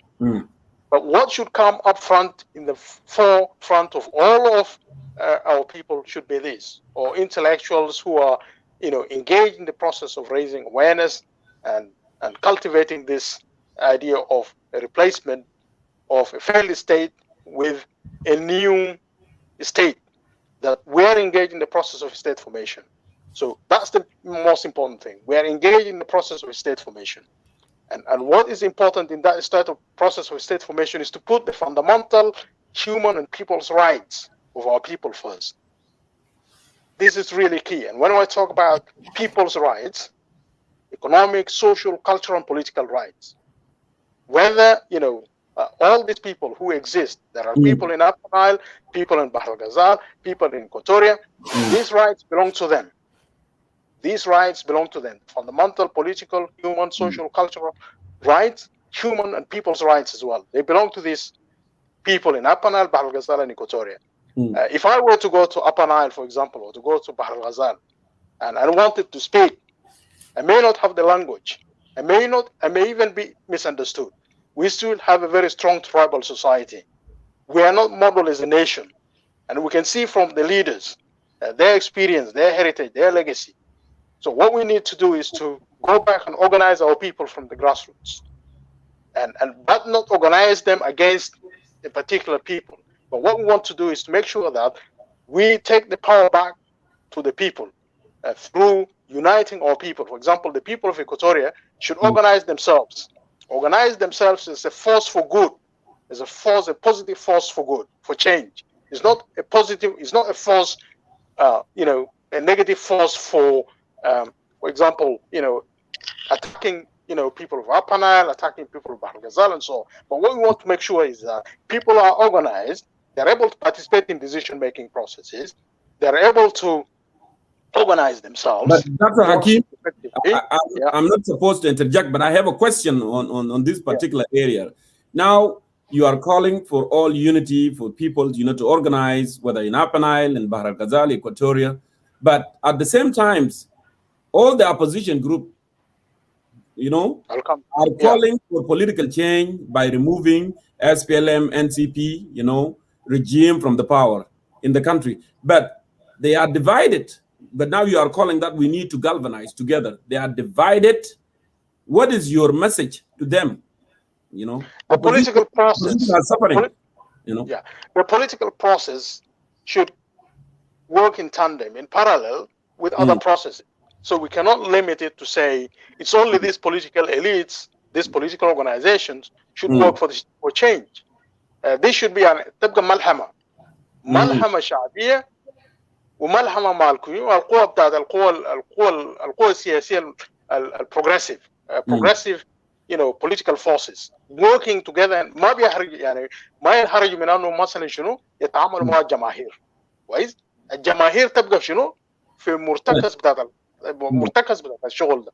كويس؟ And what I was saying really was this, that I if you may forgive me to bring this up. For example, احنا كنا جينا بهنا بتاعت نظافة. Okay, I'll just talk about it briefly. قضية بتاعت نظافة. But I have other guests in this team already. Yes. We formed National Alliance for Democracy and Freedom Action. يعني قلنا زي عندك هنا يعني two sides of the coin. Okay, democracy and freedom action. لكن freedom action and call for democracy should by everybody. And you as an individual, it doesn't have to be that you have to be a member of a political organization in order to participate في الملحمة ده. لا، بيطلب منك تلعب دور بتاعتك كويس بنفس الكفاءة وبنفس العناية المسؤولية كشخص كفرد. يعني For example, you're playing a role as a media outlet, okay? You could also be a member of Nadafa, for example. You belong to a political organization. You can belong to a civil society organization. تكون في ملحمة شعبية، والملحمة الشعبية ده بتنادي بصوت واحد أنها عاوزة تغيير وبتخلق الأجواء اللي بتقدر شنو تسهل العملية بتاعت شنو، أنه لما تكون في حوار حول التغيير وحوار حول العمل بتاعت التغيير ذاته، إحنا كلنا بنقدر نلعب دور بتاعتنا في الأكشن. What's our action for freedom? Right? What's our action for democracy? That is the only uniting thing. That should really bring all of us together. And we organize around this. And we organize around human rights. Right? لكن القضية بتاعت أنه إحنا نقوم نفصل بين القوى السياسية، كويس؟ هم القوى السياسية وهم هو الأشبال بتاعتنا والشامبيونز بتاعتنا. لا. We're all champions of this. لأنه South Sudan doesn't have a state. South Sudan does not have a state. We are supposed to engage in the process of state formation. والprocess بتاعت الstate formation بيحتاج شنو؟ بيحتاج contribution بتاعت people. So when you organize as a political organization, that is fine. That is accepted. But you should play your part with everybody else في التكتل الكبير ده عشان تكون عندك صوت جماهيري. لأنه هسه العالم عاوز التغيير ده هيجي من شنو؟ هيجي من PDM براو؟ لا. هيجي من NDM براو؟ لا. كويس؟ لأنه NDM و PDM ما بالضرورة يمثلوا الصوت بتاع الشعب ولا حتى عندهم مثلا تفويض من الشعب. كويس؟ دي حركات مثلا revolutionary movements. Right? They may not necessarily have, the popular support of the people until such point in time when they have matured and they have gained grassroots support and so on. لكن في الأول كويس دي حركات شنو؟ حركات يعني revolutionary movements. كويس؟ فإحنا عشان نقدر نسد الفجوة الظاهر ده إحنا نقول شنو يكون في جامع. لكن الرسالة توجه دكتور حكيم معلش يا امباسادور الرسالة دي توجه لأن أنا شايف opposition is suffering itself from the seed of hate, speech division and polarization, melody swan by the SPLM. How we can handle, because we needed to come together, لأنه at the end of the day, the hate speech that among ourselves it become too much, right? Go ahead. الرسالة بتاعتي للopposition groups, we can call, a conference of all political forces, كويس؟ مش بس political forces براو, including concerned citizens, individuals, women, professional associations وكده. ما هو أساسا القضية بتاعت أفكار. ما الأفكار لا، المصدر بتاعت الأفكار بتكون من وين؟ المصدر بتاعت الأفكار هتكون هو الأفراد، كويس؟ المهنيين، القيادات الفكرية، كويس؟ الأحزاب السياسية الثورية، والأحزاب السلمية، وما شابه ذلك، والحركات الديمقراطية. These are all sources of knowledge, كويس؟ These are all sources of knowledge that we want to bring together and would represent the best there is in South Sudan. كويس؟ عشان بعدك احنا نقوم نجي نتفاكر حول القضايا دي ونقول يا اخواننا بطريقة ديمقراطية. We can have a dialogue. كويس؟ a South dialogue. احنا عملنا equatorial dialogue. مش لانه احنا يعني بنكره مثلا upper Nile وبنكره بحر الغزال، لا، لكن كان من الاسم شنو ده؟ It was feasible for us to have some kind of a sensible dialogue among ourselves as Equatorians, just to help us to address some of the issues which may be pertinent to Equatorial region, but also pertinent to South Sudan as a whole. But we cannot say that we don't need to hold this dialogue لأنه إحنا ما عندنا ناس من بحر الغزال، ما عندنا ناس من upper Nile وكده. لا، ما هتبقى مرحلة يعني in phases. Okay, you have your dialogue and الحاجات اللي أنت بتتكلم عنه dialogue ده, these are public issues. They are not secret. You are not gonna hide it away from the people. صح؟ أنت هتجيب القضايا ده ولما هيكون في مثلا منبر أكبر من كده أنت بتجيب الأفكار للمنبر الكبير. كويس؟ فده الرسالة بتاعتي بالنسبة لكل الأحزاب السياسية أنه إحنا نجي لشنو؟ نتحاور. Because we may end up actually being in power. Right? It's better that we start this dialogue now, so that if there is a change and we happen to be at the forefront of that change, we know ourselves, we can talk, we know the subjects that we're talking about, and we can move forward. We may even have a consensus about what should be the alternative on the table, and how we can address and strategize with respect to the international community, the region, and among our own groups. يعني هسه أنا بيني وبينك, what should disunite me with you if we want to remove the regime? إذا كان الهدف بتاعتنا الأول والأخير أنه في الأول إحنا we have to remove this regime, let's put all of our hands together to remove this regime. وبرضه لما عاوزين نتكلم عن ما هي البديل, how does the alternative looks like? Okay, we can also start to address those issues and say maybe we have a consensus on this, and that should be done by dialogue. كويس؟ كل الطوائف كل الأطياف بتاعت الفكر لازم تجي في الحناية ده, تكون في محصلة يعني. فده الرسالة بتاعتي لكل الأحزاب السياسية, كأنها شنو؟ جانب بتاعت الحوار, الركن الحوار مهم جدا, لأنه منه بنقدر شنو نستفيد من الأفكار بتاعت all the groups, والناس لازم تجي في الحوار ده بصورة شنو? People have to be genuine, have to be honest, right? And no one should assume that they own South Sudan. Okay? No one owns South Sudan. But الجيل ده لازم شنو يجي بأفكار جديدة عشان يقدر شنو to give hope to the country. And the hope to the country, I cannot give it to it myself as PDM, for example. It's not only me, right? انت تكون عندك فيه طرف وانا عندي طرف واي واحد تاني يكون عنده فيه طرف وهنحاول نتكلم. We come together. So my message to the political organizations is that let's work together now. The transitional period is coming to an end. This regime does not represent a state, right? Does not even represent a government. يعني بشوف إحنا قلنا the state does not exist. So how would we trust, having an agreement with such a regime? إحنا لازم نجي بشنو؟ نجي بأفكار جديدة يعني. Unless we are saying that in South Sudan we don't think, we can't come up with new ideas. But let's give the opportunity and the benefit of the doubt to ourselves and to all of these political organizations that really want genuine change to come. ما واحد يجينا وانا اكبر من ده وانا اكبر من ده وكده, لا. الكبر بس للفكر, كويس؟ الكبر للفكر. If your idea gets support of the population, that's what it should do. That's what we should all rally behind. So I think I have answered that question. So if there is anything later on, I will also be able to come back to that. Well, Dr. Hakim Dario, I really appreciate at the end of the program, the end of, our session with you. Thank you so much for coming in and participate. It was good to have you. Been a long time. I really appreciate it.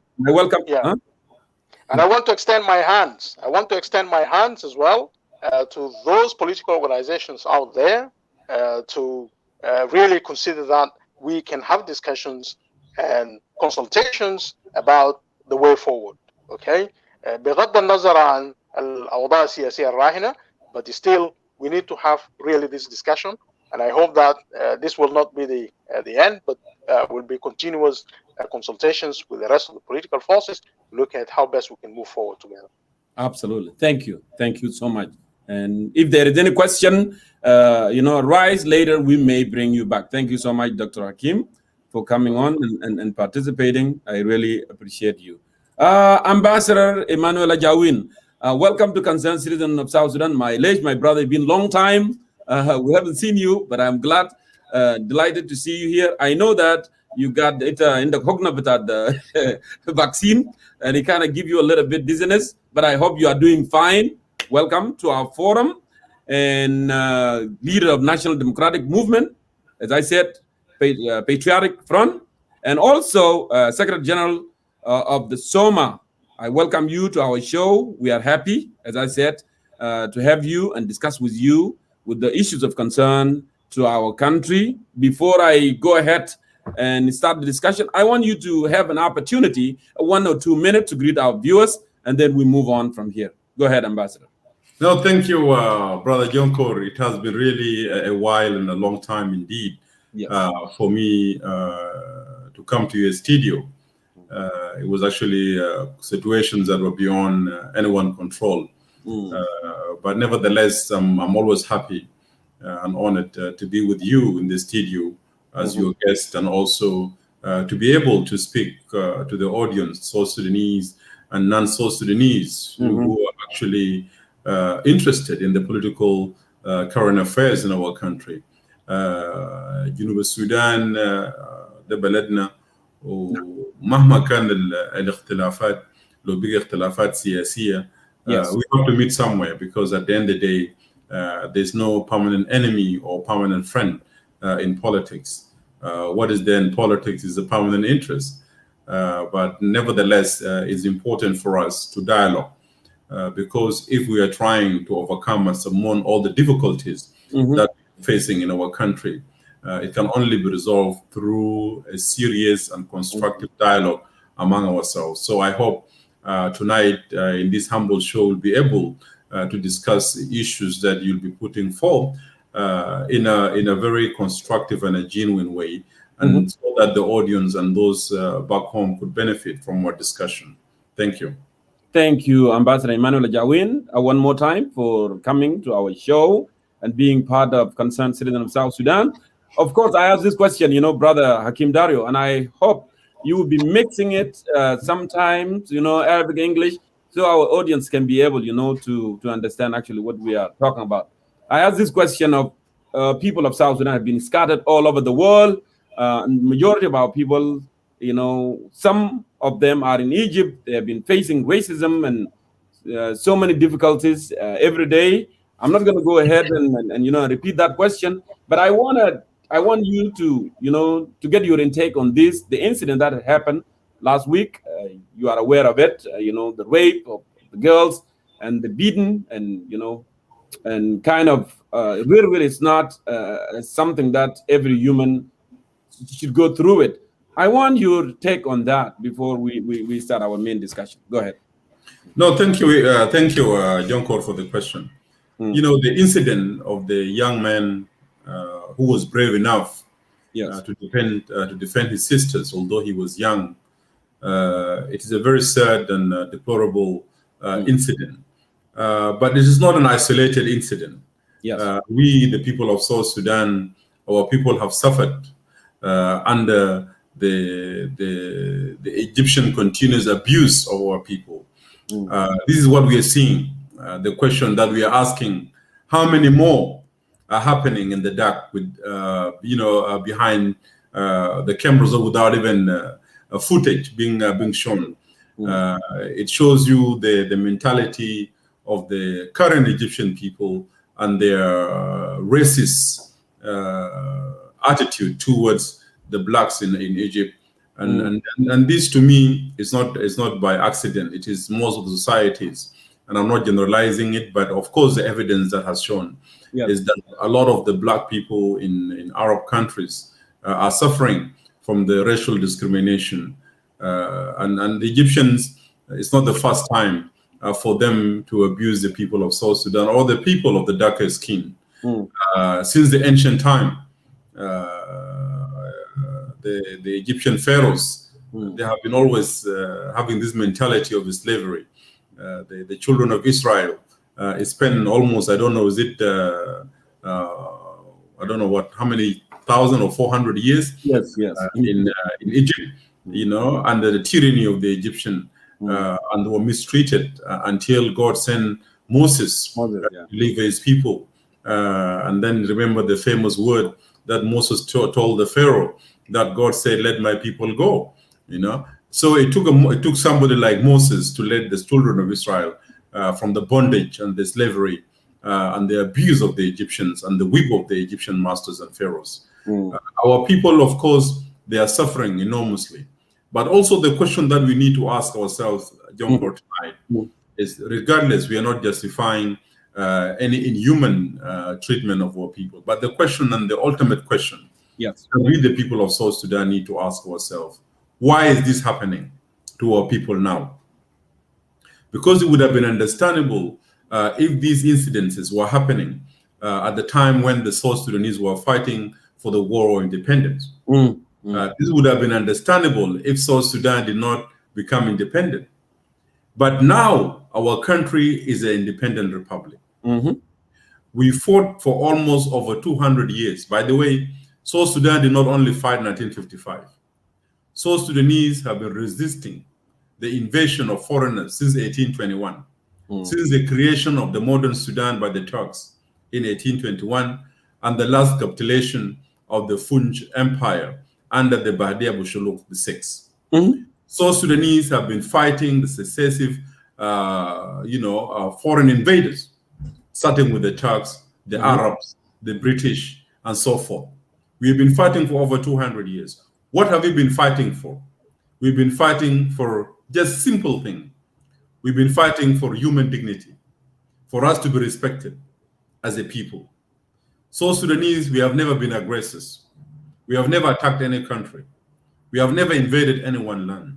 What we always wanted is to fight for our dignity, our continued existence to who we are. Those of us, guys like you and myself who come from the northern frontiers of South Sudan, we have fought. I'm sure in Awil, the Malwal, you have the songs that have been composed by your ancestors about the Jurmathian and the Masiri and the Arabs invaders and the slave traders. The same thing with us in the northern Upper Nile, the Shuluks and the Dinkas of the Upper Nile and the Nuers and others who have the borders with these people. We have been resisting them for centuries. We have been resisting for what? We have been refusing to be Arabized. We have refused to be Islamized by force. So our resistance has been a resistance of human existence, and for the high nobles, cause of human rights itself. Now, when our country became independent, the people thought at last, now we will have peace. After 200 years of fighting for existence and fighting for dignity for the South Sudanese, we thought we will have peace. We thought we will have stability. And mostly, South Sudanese thought they will have to achieve their dreams that they have been dreaming. But unfortunately, and and the audience know very well, that our country has fallen into the hands of the most corrupt and the most abrasive leaders that they will ever come and pass through the history of our country.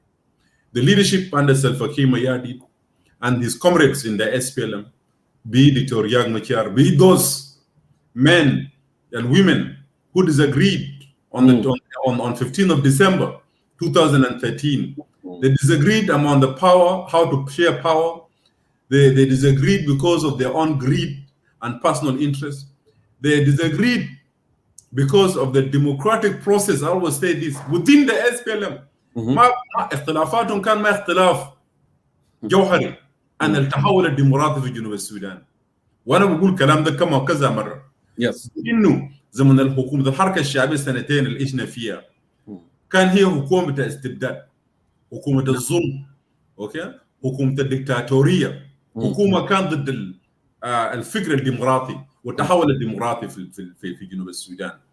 لكن في خلال سنتين وقد كان الحركه الشعبيه تحكم جنوب السودان بيد من الحديد وباستبداد وديكتاتوريه، ما في واحد من القادات الحركه الشعبيه الذين نام يتحدثون بانهم هم حطب التغيير في جنوب السودان، ما في زول فيهم يتكلم عن التحول الديمقراطي هنا ذاك. فالخلافات اللي حصلت في داخل الحركه الشعبيه في 2013 كانت هي خلافات مما يدور في داخل الحركه كحزب ديمقراطيه مطور. هم بيتكلموا عن ديمقراطيه مطور في داخل الحركه بتاعهم، ما بيتكلموا عن ديمقراطيه في جنوب السودان كعام. So you could see that even the political dispute that emerged within the ranks of the SPLM was about, what I call a storm in a teacup within the SPLM itself. It has destroyed the fabric of South Sudan. It has entrenched tribalism to a level that South Sudan had never witnessed. We have been divided into tribes. We have been killed because of our tribal identities. All these are the net results of the SPLM corrupt regime, of the SPLM inept, incompetent and politically bankrupt party that has led to the destruction of the country. This has led to the displacement of not less than 5.6 or 6.5 million South Sudanese who have voted with their feet and left their country. South Sudanese are not enjoying the independence. It is because of the results of misgovernment in our country, lack of service delivery. And if you talked about the roads that are being proposed to be built. We have never seen these roads anywhere. They were saying that Fujibar Gazal Juba Road. Until today, we are not hearing anything about it. By the way, the Juba Baragazal Road, the oil money from the Upper Nile was actually earmarked for sponsoring that. Yes. You know, 300 million was given to what's his name, that businessman, Isumunu. Bullman. Okay. Bullmel got to million. 300 million a Jonkor. Ma 300,000. 300 million. Got deposit. He asked for more. You know? Up to now, we have not heard how far the road in Barghazal have gone. Mano Gurujda has gone to the stomachs of those who are in the SPLM and the government. And you said clearly, Kir and his psychophants and his leads in Juba, they are haramia. Ganfulish for haramia when Sugar del haramia del Gadi Vijay Who is being held accountable. Now they're talking about Bor Juba Road. Okay? Shora de Wenya Jonkor. We have never seen these roads. But the money is being looted. As a result, our people are left in abject destitute. You know, mamas are not even poor. Because poverty, my people, poverty has a level. Poverty means that is poverty. But when you cannot even get 1 meal a day, that is destitution. Junubin are destitute because of the mismanagement by the SPLM of running of affairs of our country. Our country is not poor in terms of resources. Our country is not poor in terms of anything that you could ever think of.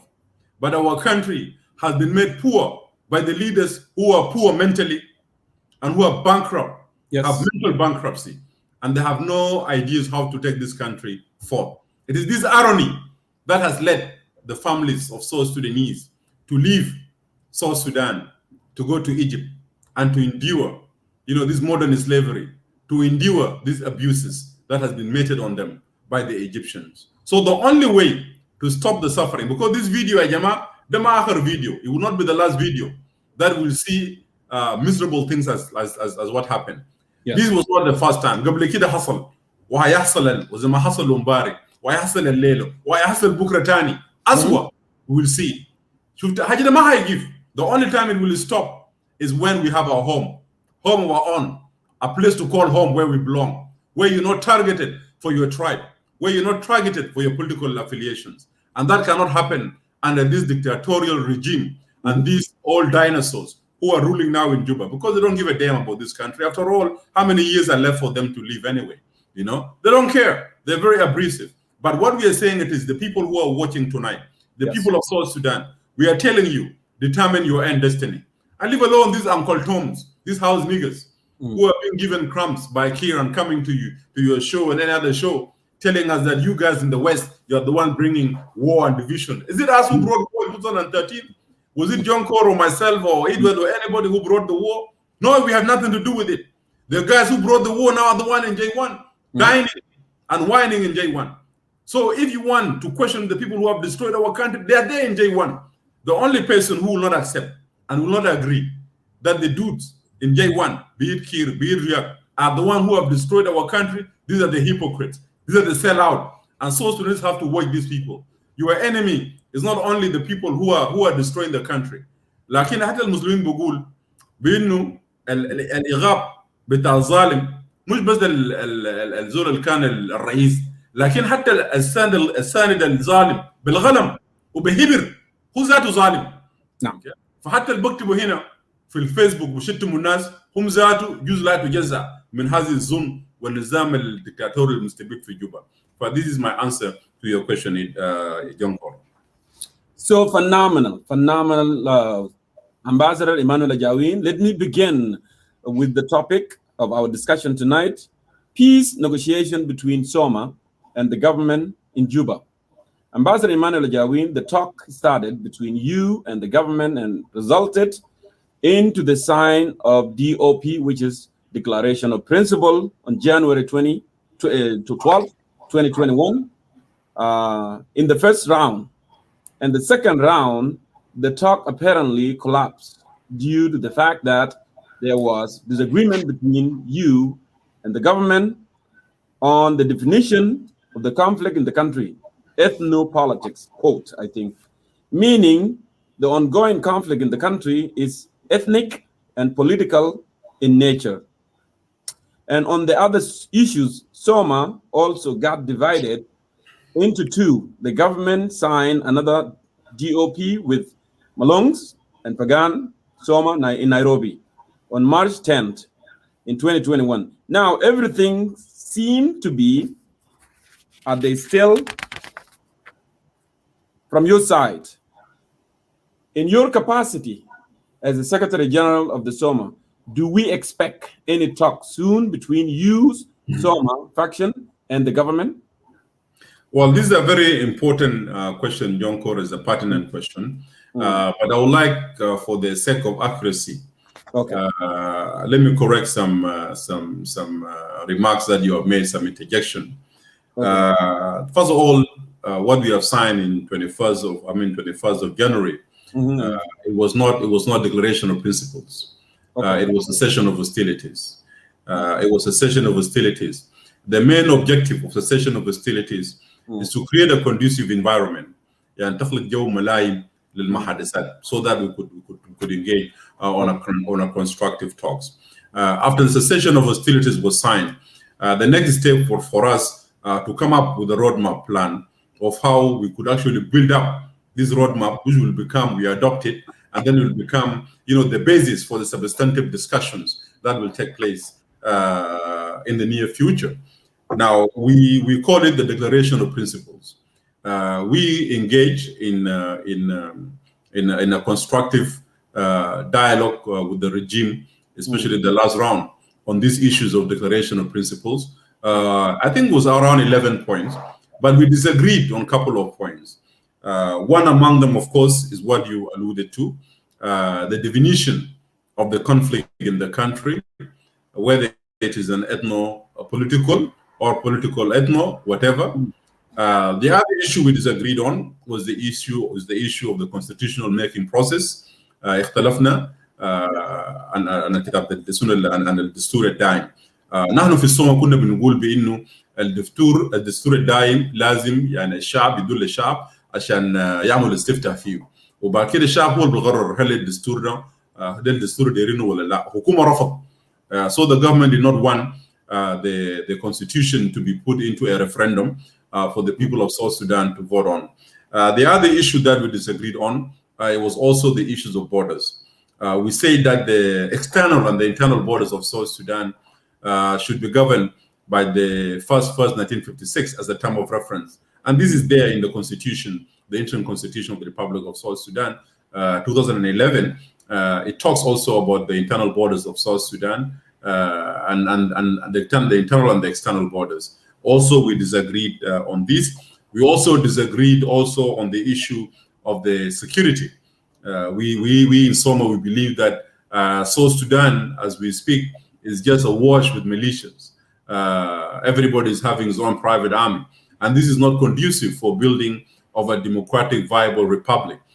So we demanded for establishment of a new security architecture that will be reflective of diversity of the people of South Sudan.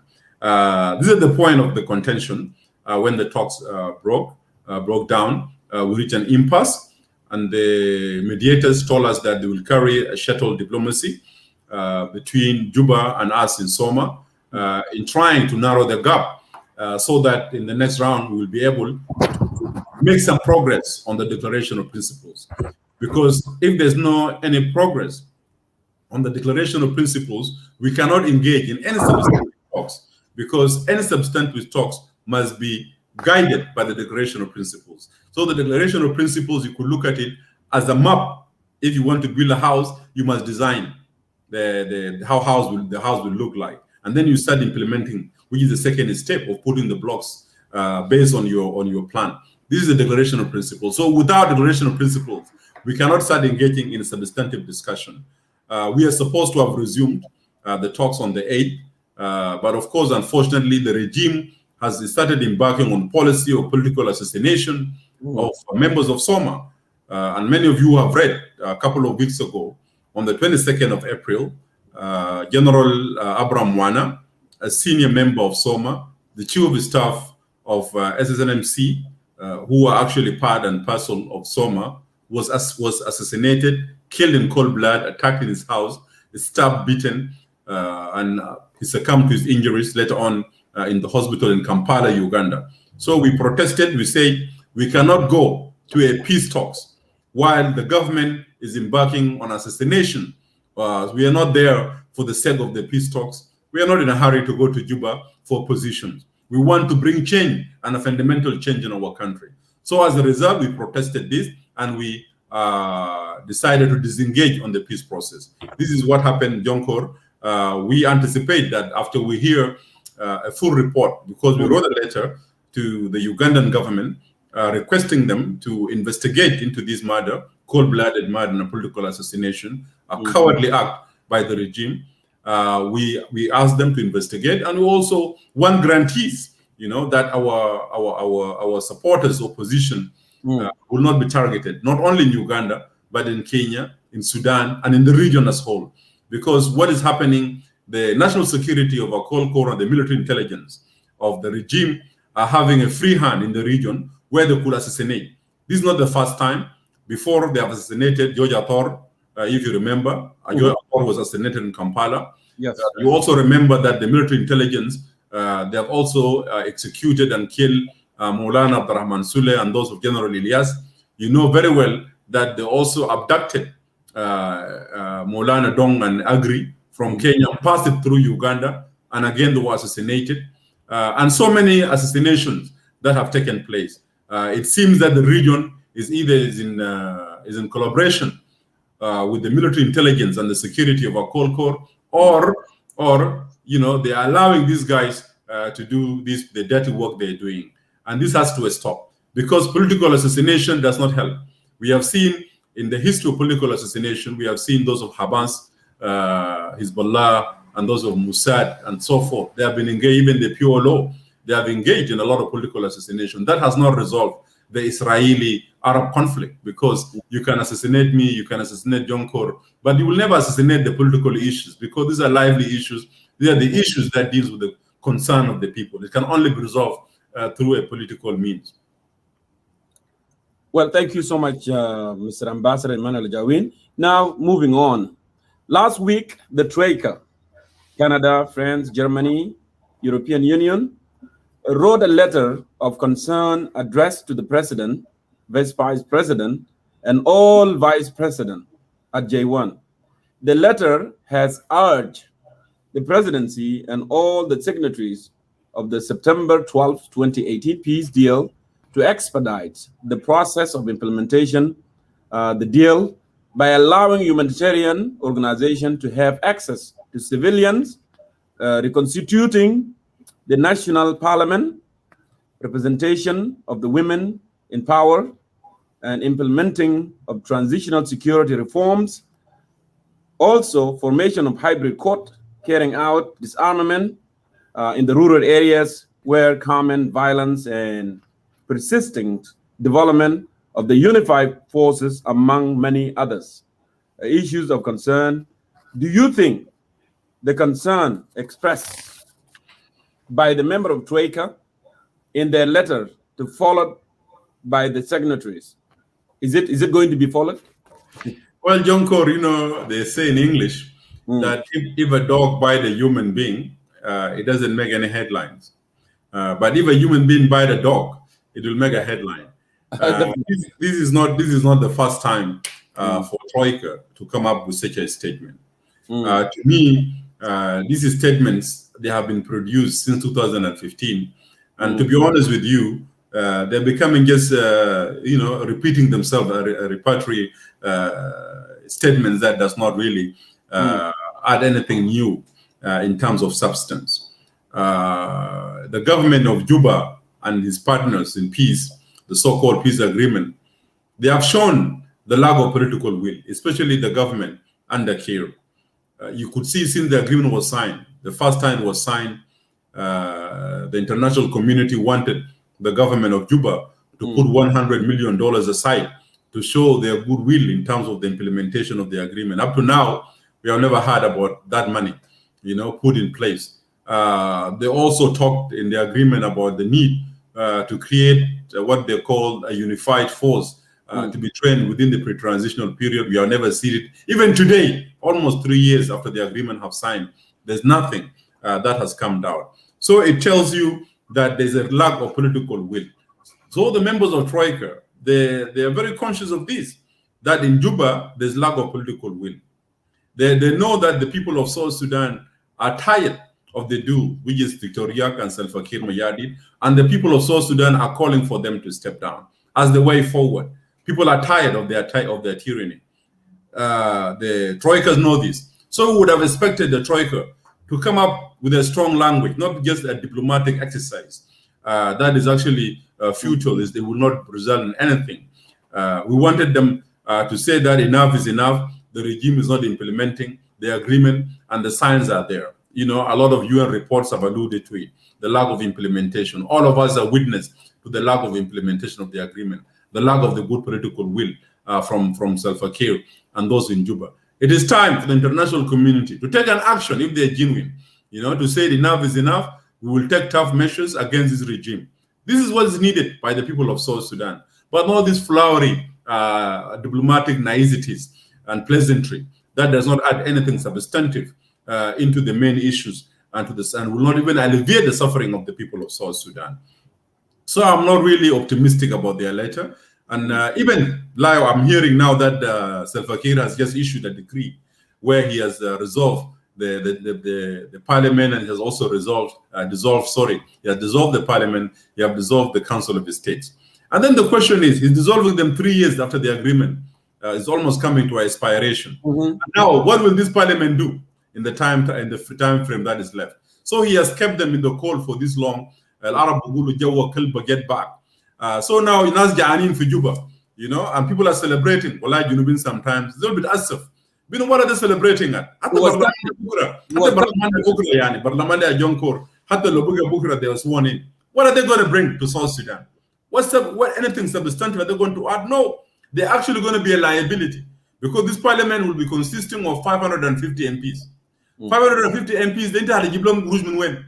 Because they had elect $20,000 لكل زول فوقه عشان يستربوا ميدا بول. You know, as a guy يقول ميدا كده ما في ميدا بول تاني. Okay, رلو ما عارف كم قروش تاني عشان يتمكن شوية. So they will be becoming a liability to the people of South Sudan, while you actually left with less than 1 year for the interim period to finish. So what will this parliament do? People are happy because they want to see their names. Now I'm telling you tonight, no. Okay. People will be calling themselves to find out Jonko is Mojud for list or that. You know, the only hope for them to get a job, you know, to get some employment is to go to the parliament.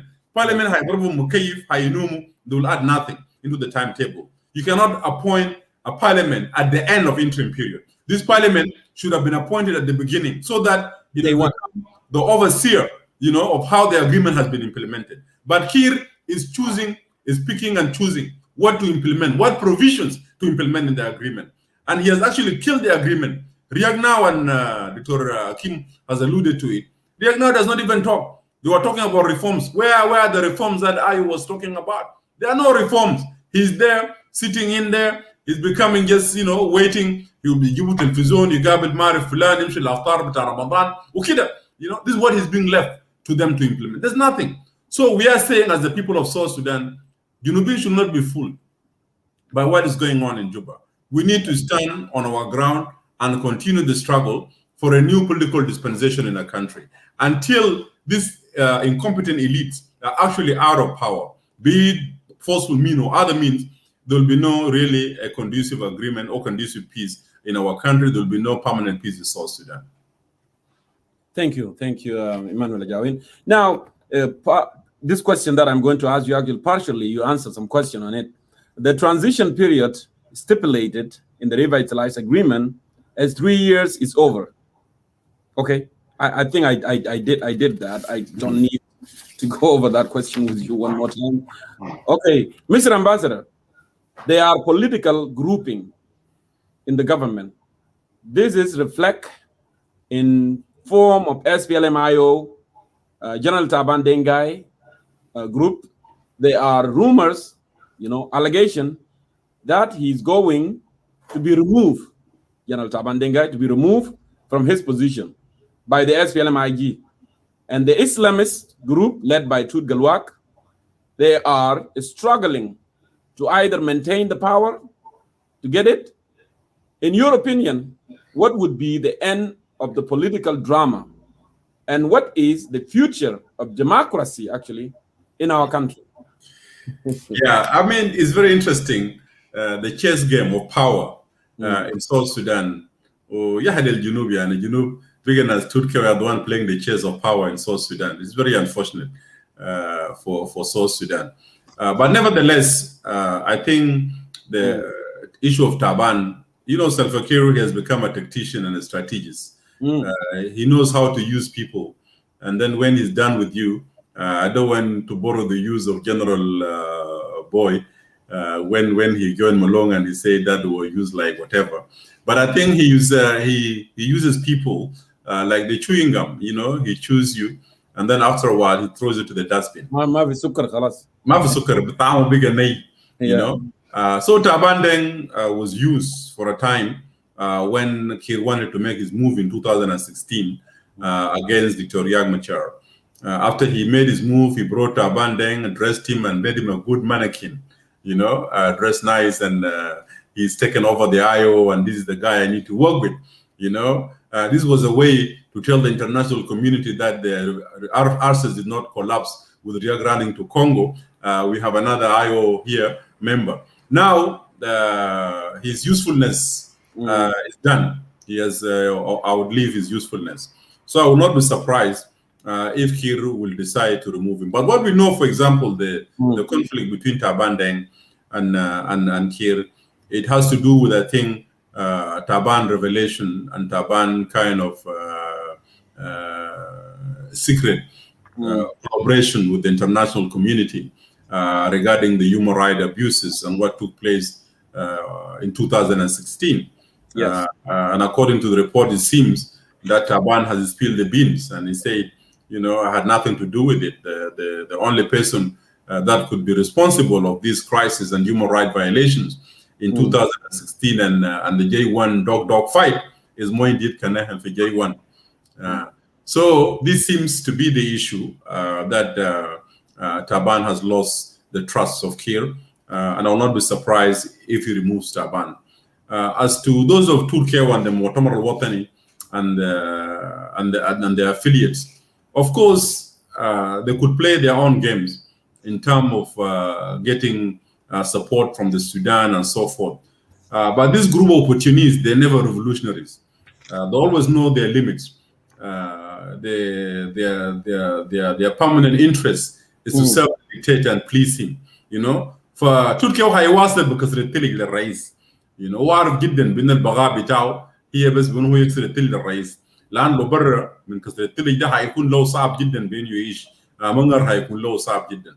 I think what they will do is to continue laying low and to continue praising Kiir. You are the president. ما عارف انت أسد جنوب السودان وما أدراك الكلمات الوهمية.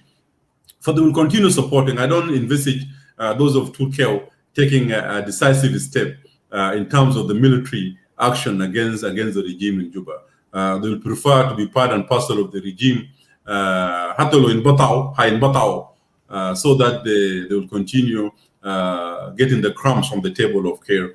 So I don't believe that whatever Turkey is cooking is a real serious threat to Kiir power. But what Turkey has been doing, he has been pacifying the Bull Nuer, who are the bulk majority of the Nuers, to be inactive, and through also the governor of Unity, Dr. Joseph Mentwil and the rest. You could see the Bull group, they have been always behind Kiir, and they have given Kiir the base that is required among the Nuers. And they will continue doing so. And Kiir knows very well that he doesn't want to aggress them. There could be a headache for him.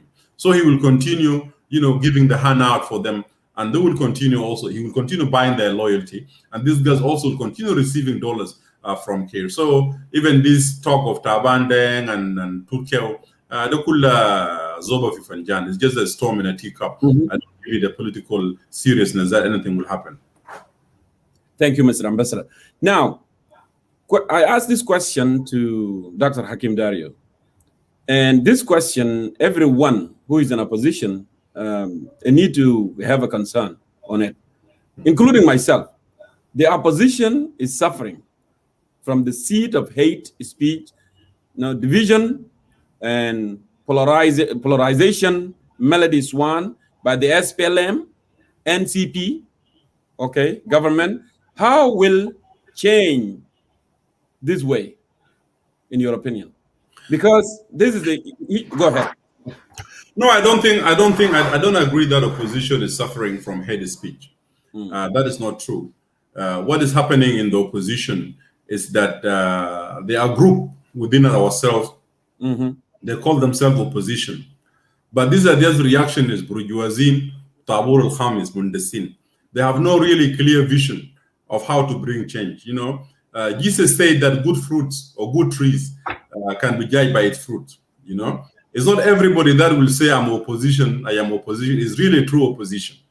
In the politics of counterinsurgency, there are even other people who can infiltrate you, John Coran, your party or my party, and start saying that we are revolutionaries, we are for change. But they're actually spies working for the regime. What I'm saying is that Junubin really need to come to the fact that it's not everybody that will come out and cry and the opposition is really true opposition. Opposition only will be seen by the resilient and those who are continue talking. Yes. People who have continued talking for years and time has tested them. These are the true oppositions I believe in. But those who have not been tested, those who say the opposition today and tomorrow, they secretly talking to Kir and Kir is sending them dollars. These are not true opposition. So South Sudanese are suffering. They are suffering from real definition of what opposition really is. There are people who are not really genuine, and there are people who are genuine who want to bring change. And that's where the conflict comes. But I don't believe it is a hate speech in it. Thank you. Thank you. Now, Ambassador Emmanuel Jawin, I must ask you this question. There is a political danger behind these political blocks in the government. But what is the danger of the Islamists to South Sudan as a country? Please, I want you to educate our people on this. No, thank you. Al-Tariq طبعا is a good question. The Islamists, they have a political orientation and political philosophy and ideology, which is the dawah واللي واحد التوحيد.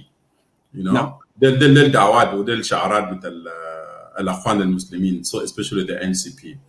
NCP has collapsed. So when we look بإنه المؤتمر الوطني، أنا ما بسموه المؤتمر الكوادر، المؤتمر الوطني الكف، لكن ده البغايا وده أولاد ورنيش زي ما قالوا أخونا لارسن. أولاد ورنيش الموجودين في جوبا هم ما عندهم فكر ايديولوجي اسلامي باسي. انا ذاته I feel I'm sure I don't want to mention their name، لكن لو قلت لهم يقول لك ايات من القران الكريم ما حيقدر يقول لك ايه كده بالنسيه سوره الروم مثلا ولا يقول لهم سوره الفيل ذاتها ايها الناس الا تعلموا كيف فعل ربكم باصحاب الفيل وايداو حاجات دي براوه سوره الفيل ما بقدر اقول لك شفتها ما بالك من الفكر الاسلامي. So these dudes, they have not even an Islamic orientation. They have not even Islamic philosophy. So I don't see them as a political threat. I don't see them as a political threat in terms of ideology. But what threat can they really pose? These guys are political opportunists. And opportunist is always anybody who's a political opportunist. They lack principles, of course. And they'll always change by the wind, by the change of the wind. They'll always sniff where the change is coming. I'm sure now, if Kir is out and you have a new master in Juba, you will see all these now who are worshiping Kir, dining with him, calling him all sorts of names. They will switch sides and join with the new master. So I don't see them as a real serious threat in terms of being a threat to the people of South Sudan. What they could achieve to me is a political stability in the long term. Because these dudes are actually, they have actually mastered the art of buying people, dividing people, and people fighting among themselves. And I know the next question, especially the intercommunal fights that are taking place, actually, you will find them, they're stocking it up is a way of keeping South Sudanese busy, fighting among themselves about cattle wrestling, ma murleja, ma riba pugar shakal, ma guak, ma shunu, hajat kida, bita ahalna min zaman Yeshua Messiah of 2,000 years ago. These are the issues they will keep on funding to make sure that the people attention is not focusing on the regime change. This is a threat they will do, because what they will do, they will entrench tribalism and hatred and clanism within the people of South Sudan. But as to terms of political threat and political way, I don't see them. They are really a political threat. They are really just a political opportunists. They are petty bourgeois who are just there to eat. They have no political ideologies. If they had political ideologies and philosophy, then we would have been really seriously worried that they will be taking over South Sudan, and they may even ally with the Islamis in the Sahel, the Islams in East Africa, Shabab to Somalia, and the rest. But Jamadel, they're not that sophisticated. These are lad, they're lad Warnesh. Mind them, Tayuk with a falsafat for us to fear them that much. Yes, but Mr. Ambassador, since they made alliances with the Kolkor in Juba, what if they ascended to the power and get supported? Get supported by Dual Arabia al-Mutashaddida. What would be the results on that thing? I think let us call a spade a spade. أنا ما بخاف نقول اسمع الناس. Yes. لو نظرت له أنت بتتكلم عن حسين عبد الباقي ولا أنت بتتكلم عن توت كيو. Let's say these two guys. ولا ديو مطق ذات هذا لو بيجي ديو مطق. Yeah. Okay. Even if you speak about these three of them, these three dudes, I have interacted with Hussein Abdel Baghi. Dio Motok not that much, Turkey not much. But from the information I have about these dudes, them are quadri fikriya. ممكن يعني for them يتجاوزوا السياسة الجنوبية and then يعملوا تحالفات beyond the borders of South Sudan. In order for you عشان تعمل السياسة خاصة السياسة برا الحدود الجنوبي تعمل international alliances like in the Middle East, you need a political program. شفتها؟ You need a political program, political ideology to sell to these people. ناس ما بقول لهم ما بقول مزول يجيهم يكورك يعني يدوك قروش. No, they will have to understand what you're selling to them. They're not dumb. I don't think these dudes can do this. But what is happening in Juba, if we're trying to analyze, is the Akol Kor maybe as finding himself as the chief of security, begin to groom Shoya. It's almost becoming like Salah Ghosh. Maybe he may want to use them so that he could assure Sudan that if I take power, I'm not a threat. And a Zolkum, and this could be done in different ways. It could be done on a personal level, where you have the businesses now as they have with those of Hemeti and those of others in the government of the Sudan and so forth. Having companies creating that kind of relationship. تيجي مصر تيجي خرطوم يجي جوبا يمشي للعشاء في البيت يمشي يعمل لهم معدب يمشي يدوم هوتيلات on all these kind of things عشان يعمل developing علاقات شخصية لأن علاقات private relations sometimes they're stronger than the political relations especially في الجو السوداني ده مهم جدا. I think they are doing this. أما في الاتجاه السياسي of course they would like to guarantee Sudan but if there's a change into الجنوب المصالح بتاعكم يعني is guaranteed. Your national interest in the south is guaranteed, and will continue doing business as usual. The problem with this narrative is this: Akol Kor and those who may want to take the power, let's say, begin with Nahalil Tahlat Bulisia. I don't even believe that Akol may try even to take power in South Sudan. But let us just say, for the sake of discussion, that indom al-fikr, okay? Al-fikr ideology هيكون شنو بتاع Akol Kor سياسيا. لانه القصه ما زي ما انت قلت القصه من زي ما قلت بتاع ايدا مين صار ماتر of taking J1 and then say انا خلاص انا بقيت برنامج شنو it's not the ايدا مين that تقول والله مالي مونغو because you like shops that you should can be tagged فلان Abdu you like this. It's not the case. South Sudan is a different catalog of fish. South Sudanese are highly intellectual. They're highly politicized society. You cannot just bring anybody من اي محل كل ما دب وحبة يبقى رئيس لجنوب السودان and you expect that you rule them. That will not happen in South Sudan. So when you look at the ideological aspect of Akol Kor and what he can achieve, there's nothing. Unless Akol Kor had an influence within the SPLM as a party, then he tries to build a base within the SPLM as a party شفتها تجيب امين اعلام اول okay and then تبني الحزب then he can have a platform you know that if he takes over then into حزب وراه that way he can last long but if he's just thinking that if anything happened to Kiir then he takes over then that will be a nightmare because if that happens you will have a lot of centers of gravity of power and power struggle will emerge. The other thing also people need to know أنا قاعد أقول كلام then I always give this small joke sometimes let us get out of the seriousness. That's right.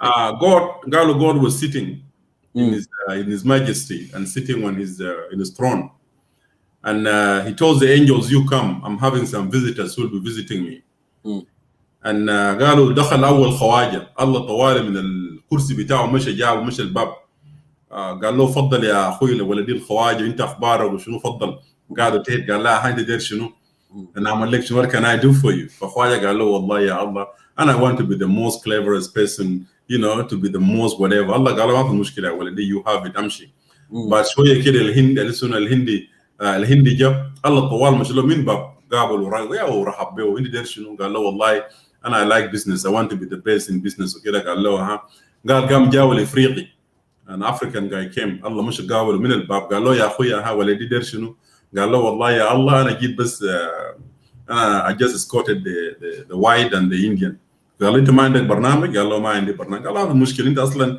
هذا تابع الخواجات وهذا تابع الفنون قام جاء المصري المصري جاء دخل الله ما قام له الله قاعد فالملائكة طبعا استغربوا ليه what is this لأن جبيه هو قام ومش استقبل الناس الثانيين ليه ما استقبل المصري فالمهم ونس مع المصري ومصري قام طلع قام جبريل قال له يا الله لكن حصل شنو قال له في شنو قال له انت استقبلت الناس ديل بالحماس وكذا وقمت من الكرسي ليه ما مشيت استقبلت المصري قال له يا زول المصري ما في ضمان فيه ممكن يقول في كرسي كده شفتها so Kiir is like that Kiir you can challenge him in anything but not his chair you know so a call core even if he's playing his games I know Kiir is a man of military intelligence and he has spent time in intelligence.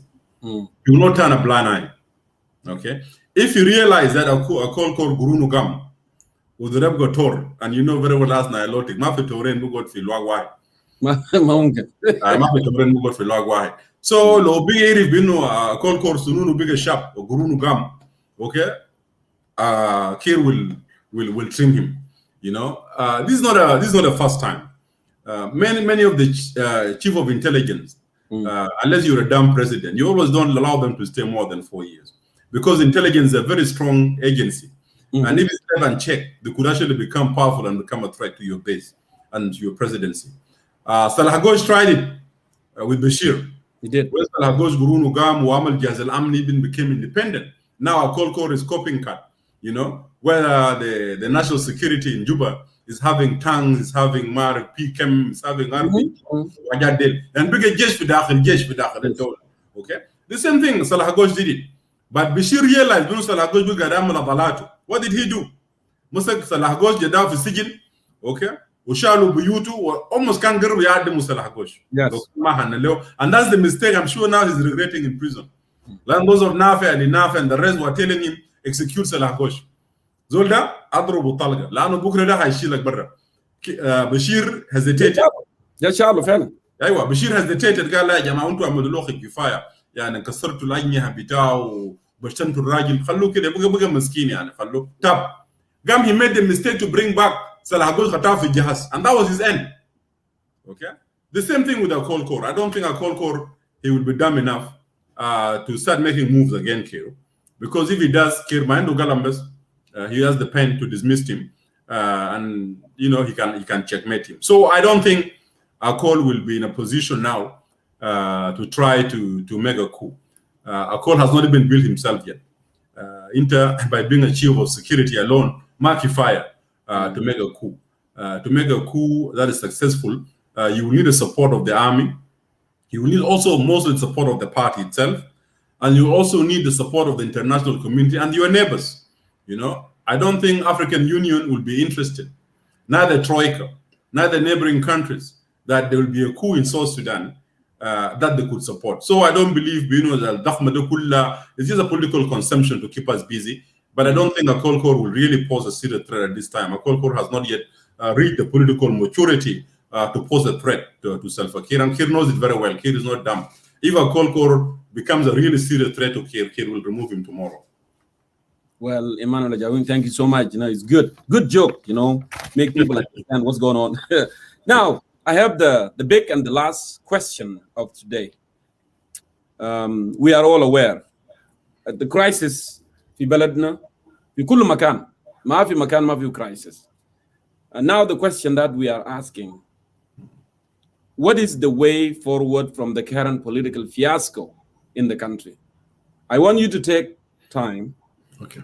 You don't need to rush. You have an opportunity to explain to our people with all this dilemma. Peace is not being implemented. Fi harib, insecurity, communal conflicts everywhere. Political grouping. Let's give peace a chance. Like Nas Uncle Ajo is watching here now tonight.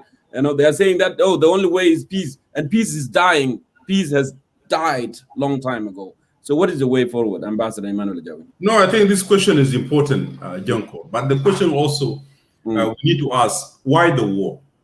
What are the main reasons that South Sudan is suffering and is having these difficulties and the civil war that has continued? This is the ultimate question that we need to ask. We need to diagnose the disease. Is it cancer? Is it malaria? Is it typhoid? The diagnosis itself is critical in terms of providing the right prescription to the patient that is sick, that is South Sudan, that's South Sudan. Now, if you look at South Sudan, what is making us sick? One is the issue of misgovernment or misgoverning by the regime. The SPLM, they have been ruling for the last 16 years, since 2005, sorry. Yes. The South Sudan or Southern Sudan and South Sudan, under the rule of the SPLM, it has been turned into a country of corruption, a lawless country, a country with rampant insecurity, a country that is antithesis of democracy is existent itself. Now, if you look at other issues of the root causes of the conflict, you will find out that up to today, we as the people of South Sudan, we are struggling as to what form of governance we should adopt. So the issue of governance is a problem. The other issue South Sudanese need to deal with is the issue of tribalism and tribal nationalism. South Sudan now, as we speak, the ethno-nationalism has actually overtaken the Southern nationalism. And this has been encouraged by the regime itself and many elements, including the president. The president utterance, especially the tribal utterance that Salva Kiir continue to do, I don't know whether he does it by accident or he does it intentionally. It's not all going well with the non-people who are non-Dinka. Because once the president goes, and I say this, to a town like Jungule, having almost 5 other ethnic groups, and he speaks in his own language and in Dinka language, then he's sending a wrong signal to the people that he's not the president of the people, but is the president of a certain tribe. So what is needed is also the reprogramming of the mentality of the people of South Sudan. And to those of you who are watching the video, this video tonight, South Sudanese, you will find yourself, you are into your not only tribal cocoon, but you have divided yourself into clanism. You will have somebody from Nuer, you will like Laza to Ana Nuer Kulu, Ana Minjikany, Ana Marif Minjikanchan, Ana Minjikandor, Ana Mindok, Ana Minlek. Okay? You go to the Dinka community. They will tell you, Walai, Eyin Wanmar Warap, Dem Mulwala Gernyang, Da Agar, Mar Da Puk, De Shunu, De Bor, Mar Shunu. Hajada Kulu Mojud. Tamshile Shuluk, Tamshile Zandi, Tamshile Bare, Tamshile everybody. We are divided, live alone even on tribal basis, even on clan, we are divided.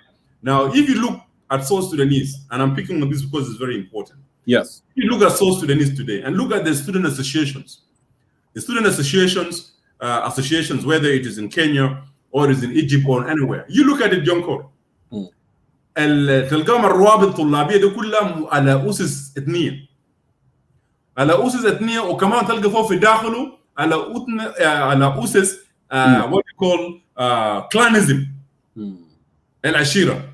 تلقى for example تون اجده وسمو شنو كير مياردي ولا شنو مياردي تلقاه قاعد اوكي توج مياردي عنده سجن تشال طلب بتاعه تمشي لبور اوكي يقول لك والله ده سودان بور عندهم كوميونتي بتاعهم عندهم تيجي وعندهم نياروين وعندهم توج come you come to the شلوك هيقول لك في northern شلوك في southern شلوك تعال للنوير يقول لك والله فيجي كاين دور فيجي كاين شانك في نوير بتاع ناصر في نوير بتاع كده تعال لباري والله في باري بتاع رجاف في باري بتاع كده في نان باري سبيكرز في ايسترن اكواتوريا وبلاتوكا وما ادراك وتاهيلي لو في ذاته I know like how I'm saying so come even you come to the videos in Facebook okay we don't even interact you know the only time we interact with one another is something like this show but most social shows are being carried in our own language. The Nuers will make their own language show. The Dinka will make it. The Shuluk, the Bare, the Zandi, the Kida. Okay? What are we doing?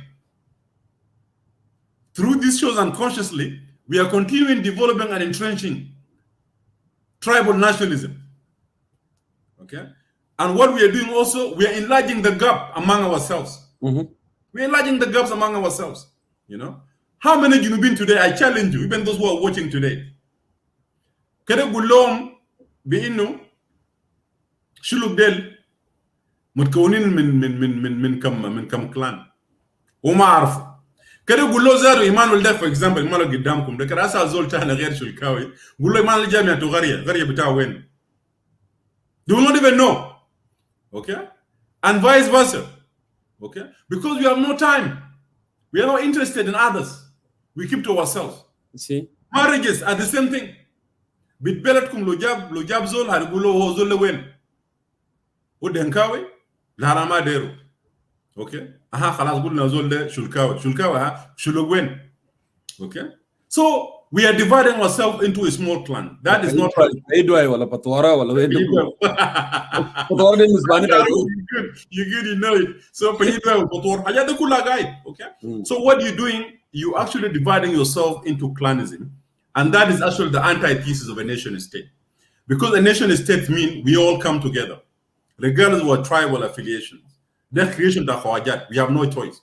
But we have something called a state called South Sudan. The question is, the intellectuals, they have failed to address this ultimate question of how to develop Southern nationalism.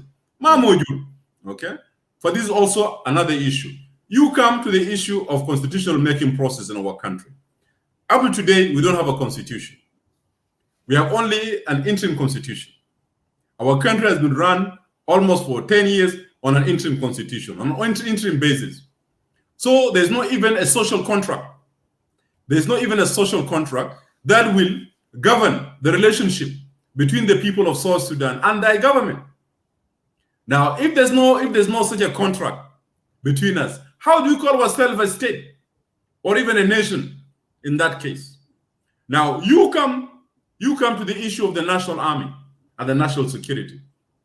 What you have in South Sudan today is a sea of militia. Everybody in the militia bitaw. All the opposition, they have their own forces. Government in the militia bitaw. So we need to form a new national army in our country. A national army that will be reflective of the diversity of the people of South Sudan. The diversities that I talked earlier, they must be represented so that the people of South Sudan could feel confident enough that at least this army is an army that will protect all of us. This army will not hand me because Ana Shulkawi, Wanita Denka, Wanita Nwerawe. No. It will be a national army that will defend the integrity and the sovereignty of the Republic of South Sudan. So, Jonkor, these are the few things. These are the few symptoms, of the disease that has befallen the soul of South Sudan. We need to get this right. And to get it right is through political discussions. Yes. And political discussion has to be inclusive in nature. Not only exclusive to those like us in Soma or to others, but we need to bring all the South Sudanese stakeholders. The interim period is coming to an end. Yes. Okay? Soon. The government will be a de facto government. It will not be a de jure government, okay? Which means there will be a need for the people of South Sudan to come into a conference to agree and chart a roadmap plan as to the way forward of how to salvage our country from the yoke, of SPLM and also from collapse. Which means all of us need to come together, agree on a roadmap plan of how to salvage our country. Within that perimeter of the way forward is the issues I've raised. The issues of governance, we must agree on it. The issue of the constitution, we must agree on it. The issue of establishment of a new national force, national security, and a new national security architecture must be agreed by the people of South Sudan. And then we form an interim government. And I keep on saying this, an interim government should be a mixture of the politicians and the technocrats. We should have the presidency and we should have the prime minister, so that the executive running of the government, day-to-day running, should be left to a competent parliament, a parliament that will be reflective of the interim period arrangement, that will be diversified, in its character and composition. That no party should have the majority to avoid monopoly in the parliamentary debate. And then we prepare the country for election. And I say this, that this cannot be done in a year or two. This is a process, it's not an event. It can be done, in my understanding, within 5 years period. So Junubin must agree on an interim period. And that interim period, as I said, I'm just saying 5 years thinking loud, must be determined and dictated by the timetable that the people of South Sudan will develop within a larger conference, a political conference, to create a political consensus. Once we agree on that timetable, then that timetable will determine the length of the interim period. We need, within that interim period, to carry out census for the people of South Sudan, so that you know how many population you have, who are people that are eligible for elections. You have to agree on a constitution that should be subjected to a referendum. Kenya now has done what they call the BBI, their new constitution, with the devolution of powers. They've just passed it, I think, yesterday. South Sudan the people of South Sudan, they will need to vote in a referendum on a constitution, because it is a permanent constitution, remember, that will govern their social contract. So you need census, you need constitution, and then you need also repatriation of the refugees to go back to their homes. That will require that the transitional government will have to double its efforts in building and building the infrastructure that are necessary in areas that have been devastated by the civil war, create the necessary security with the international community through UNMISS and other friends, so that we will encourage the 6.5 million South Sudanese who have left to go back home, including that young man that was beaten in Egypt, so that our people could go back home. Which means, in order for them to go back home, the government must provide schools, health, clean running water, and most of all, the security for the people. All this, Young Core, cannot be rushed. This cannot be rushed. This can be done only within 5 years, and can only be done with the consensus of all the Southern Sudanese political forces in the country and all the stakeholders, armed and unarmed. Okay, armed and unarmed groups. They must come together, women and youth, and agree on a roadmap plan. To me, it's not a very ambitious plan. It is a plan that is achievable. What is required is a political will. And we hope our brothers and sisters in the government will hear our conversation. We want them to understand that this country is either we save it and salvage it, and all of us go back to the drawing map and build a new republic, a new republic in our own image as South Sudanese, an image of democracy and pluralism. Also, Sudan will disintegrate. Will disintegrate into what I used to say, Dinkistan, Nueristan, Shulugistan, Baristan. Okay? The only way to avoid the Stanism of South Sudan and the integration of South Sudan is for us to have a clear roadmap and a clear political roadmap, so that we could salvage our country. Well, Ambassador Emmanuel Jawin, it's always good to have you. Thank you so much. This help people of South Sudan who are watching here tonight, and those who are going to watch this video. Thank you so much for coming in. If you want to add anything, I think that's it. That's it from you. Yeah. Let me add just something small, and then you go. I think time is there. People are saying, how do we stop rebellion? Rebellions are actually a natural reaction to the policies of oppression, to the policies of discrimination. People will rebel. Rebellion is part of human nature. Human nature, by the way, we are born free. Human are actually by nature we are anti-oppression, we are anti-dictatorship by nature. So if somebody wants to put you to an unhealthy nature of human existence, the automatic thing they will do is to resist. It's actually unnatural. So what we are saying, our people need to really avoid the politics of position, and the politics of just trying to eat money of the innocent civilian.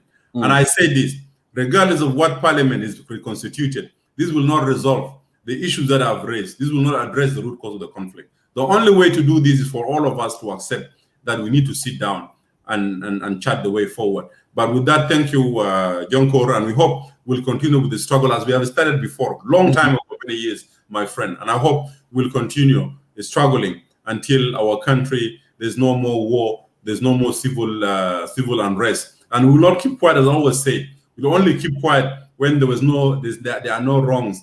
There are no more wrongs to talk about in South Sudan. Then we'll shut our mouth. But as long as there are wrongs and there are ills in our country, we'll continue talking. Thank you so much, and good night to you and to your audience. Thank you. Thank you so much, Ambassador Emmanuel Jawin. It was good to have you, Jawin.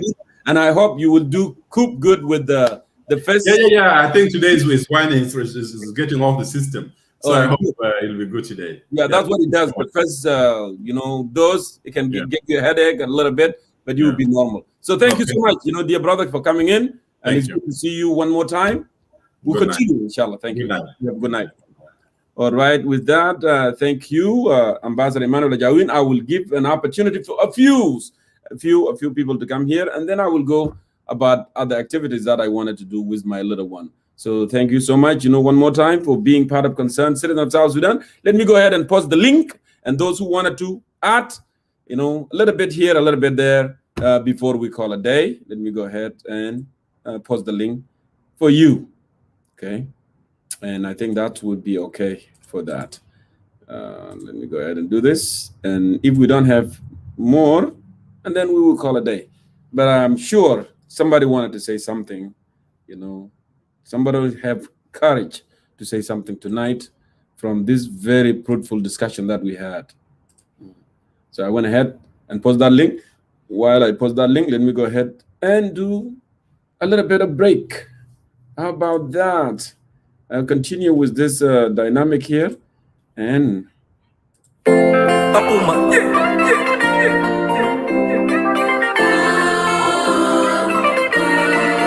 These are the South Sudan voices, brought to you by Ruka Music.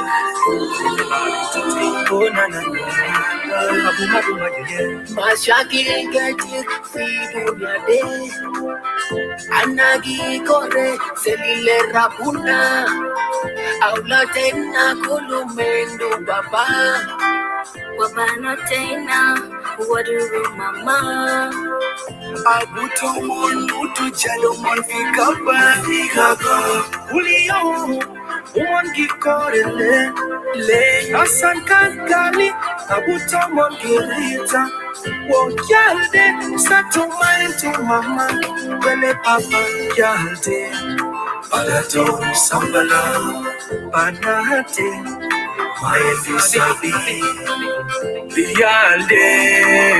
So I went ahead and post the link. If you are interested to come and add a few words, you are highly welcome. Banade kulu talagasila. Kedeni na deresu yatanina.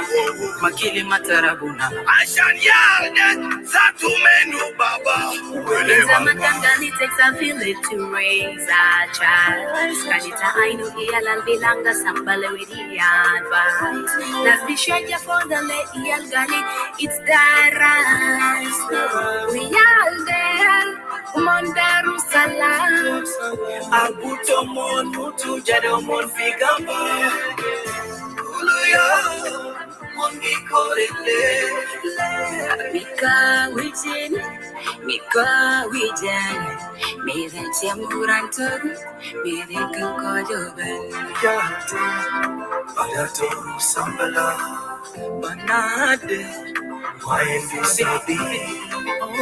Iyante badato sambala. Banade, Waendi sabi. why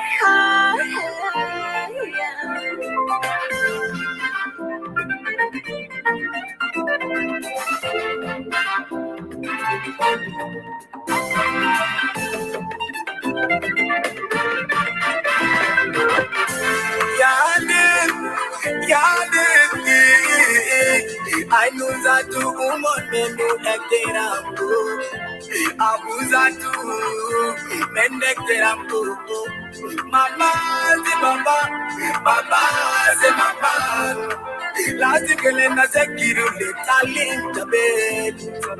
Le ano talin bipada mide. Oh, kama kele na sekiru le ya. Arsibu bilanga pita Ana asuma bin mayigu badun. Ana asuma chulubin bika chulubadun. Waba wake up. Ana bibi umilwe. Yakwani. Oh yeah. Mohamed Beckham. Ana bibi minwe. Yale. I hope Chankwa is here. If Chankwa is here, Chankwa, you want to give you that opportunity to come in? Chankwa, if you are here, please come. We want to give you that opportunity. I don't see Chankwa actually today. But I was interested to give him an opportunity.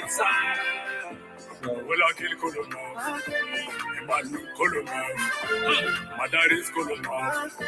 Today young Solia Kanina. Mama, Baba, Yakaminimu, Kamita Kola. Musulia, ay, here the Maliga Musulia, Tabele, Tomande, here the Maliga Mustafa, Lakida, Pikiram, Delica, you need delicate attention. Delica, you need meditation. None of them want cooperation. That's how we need in our nation. Just what to the world.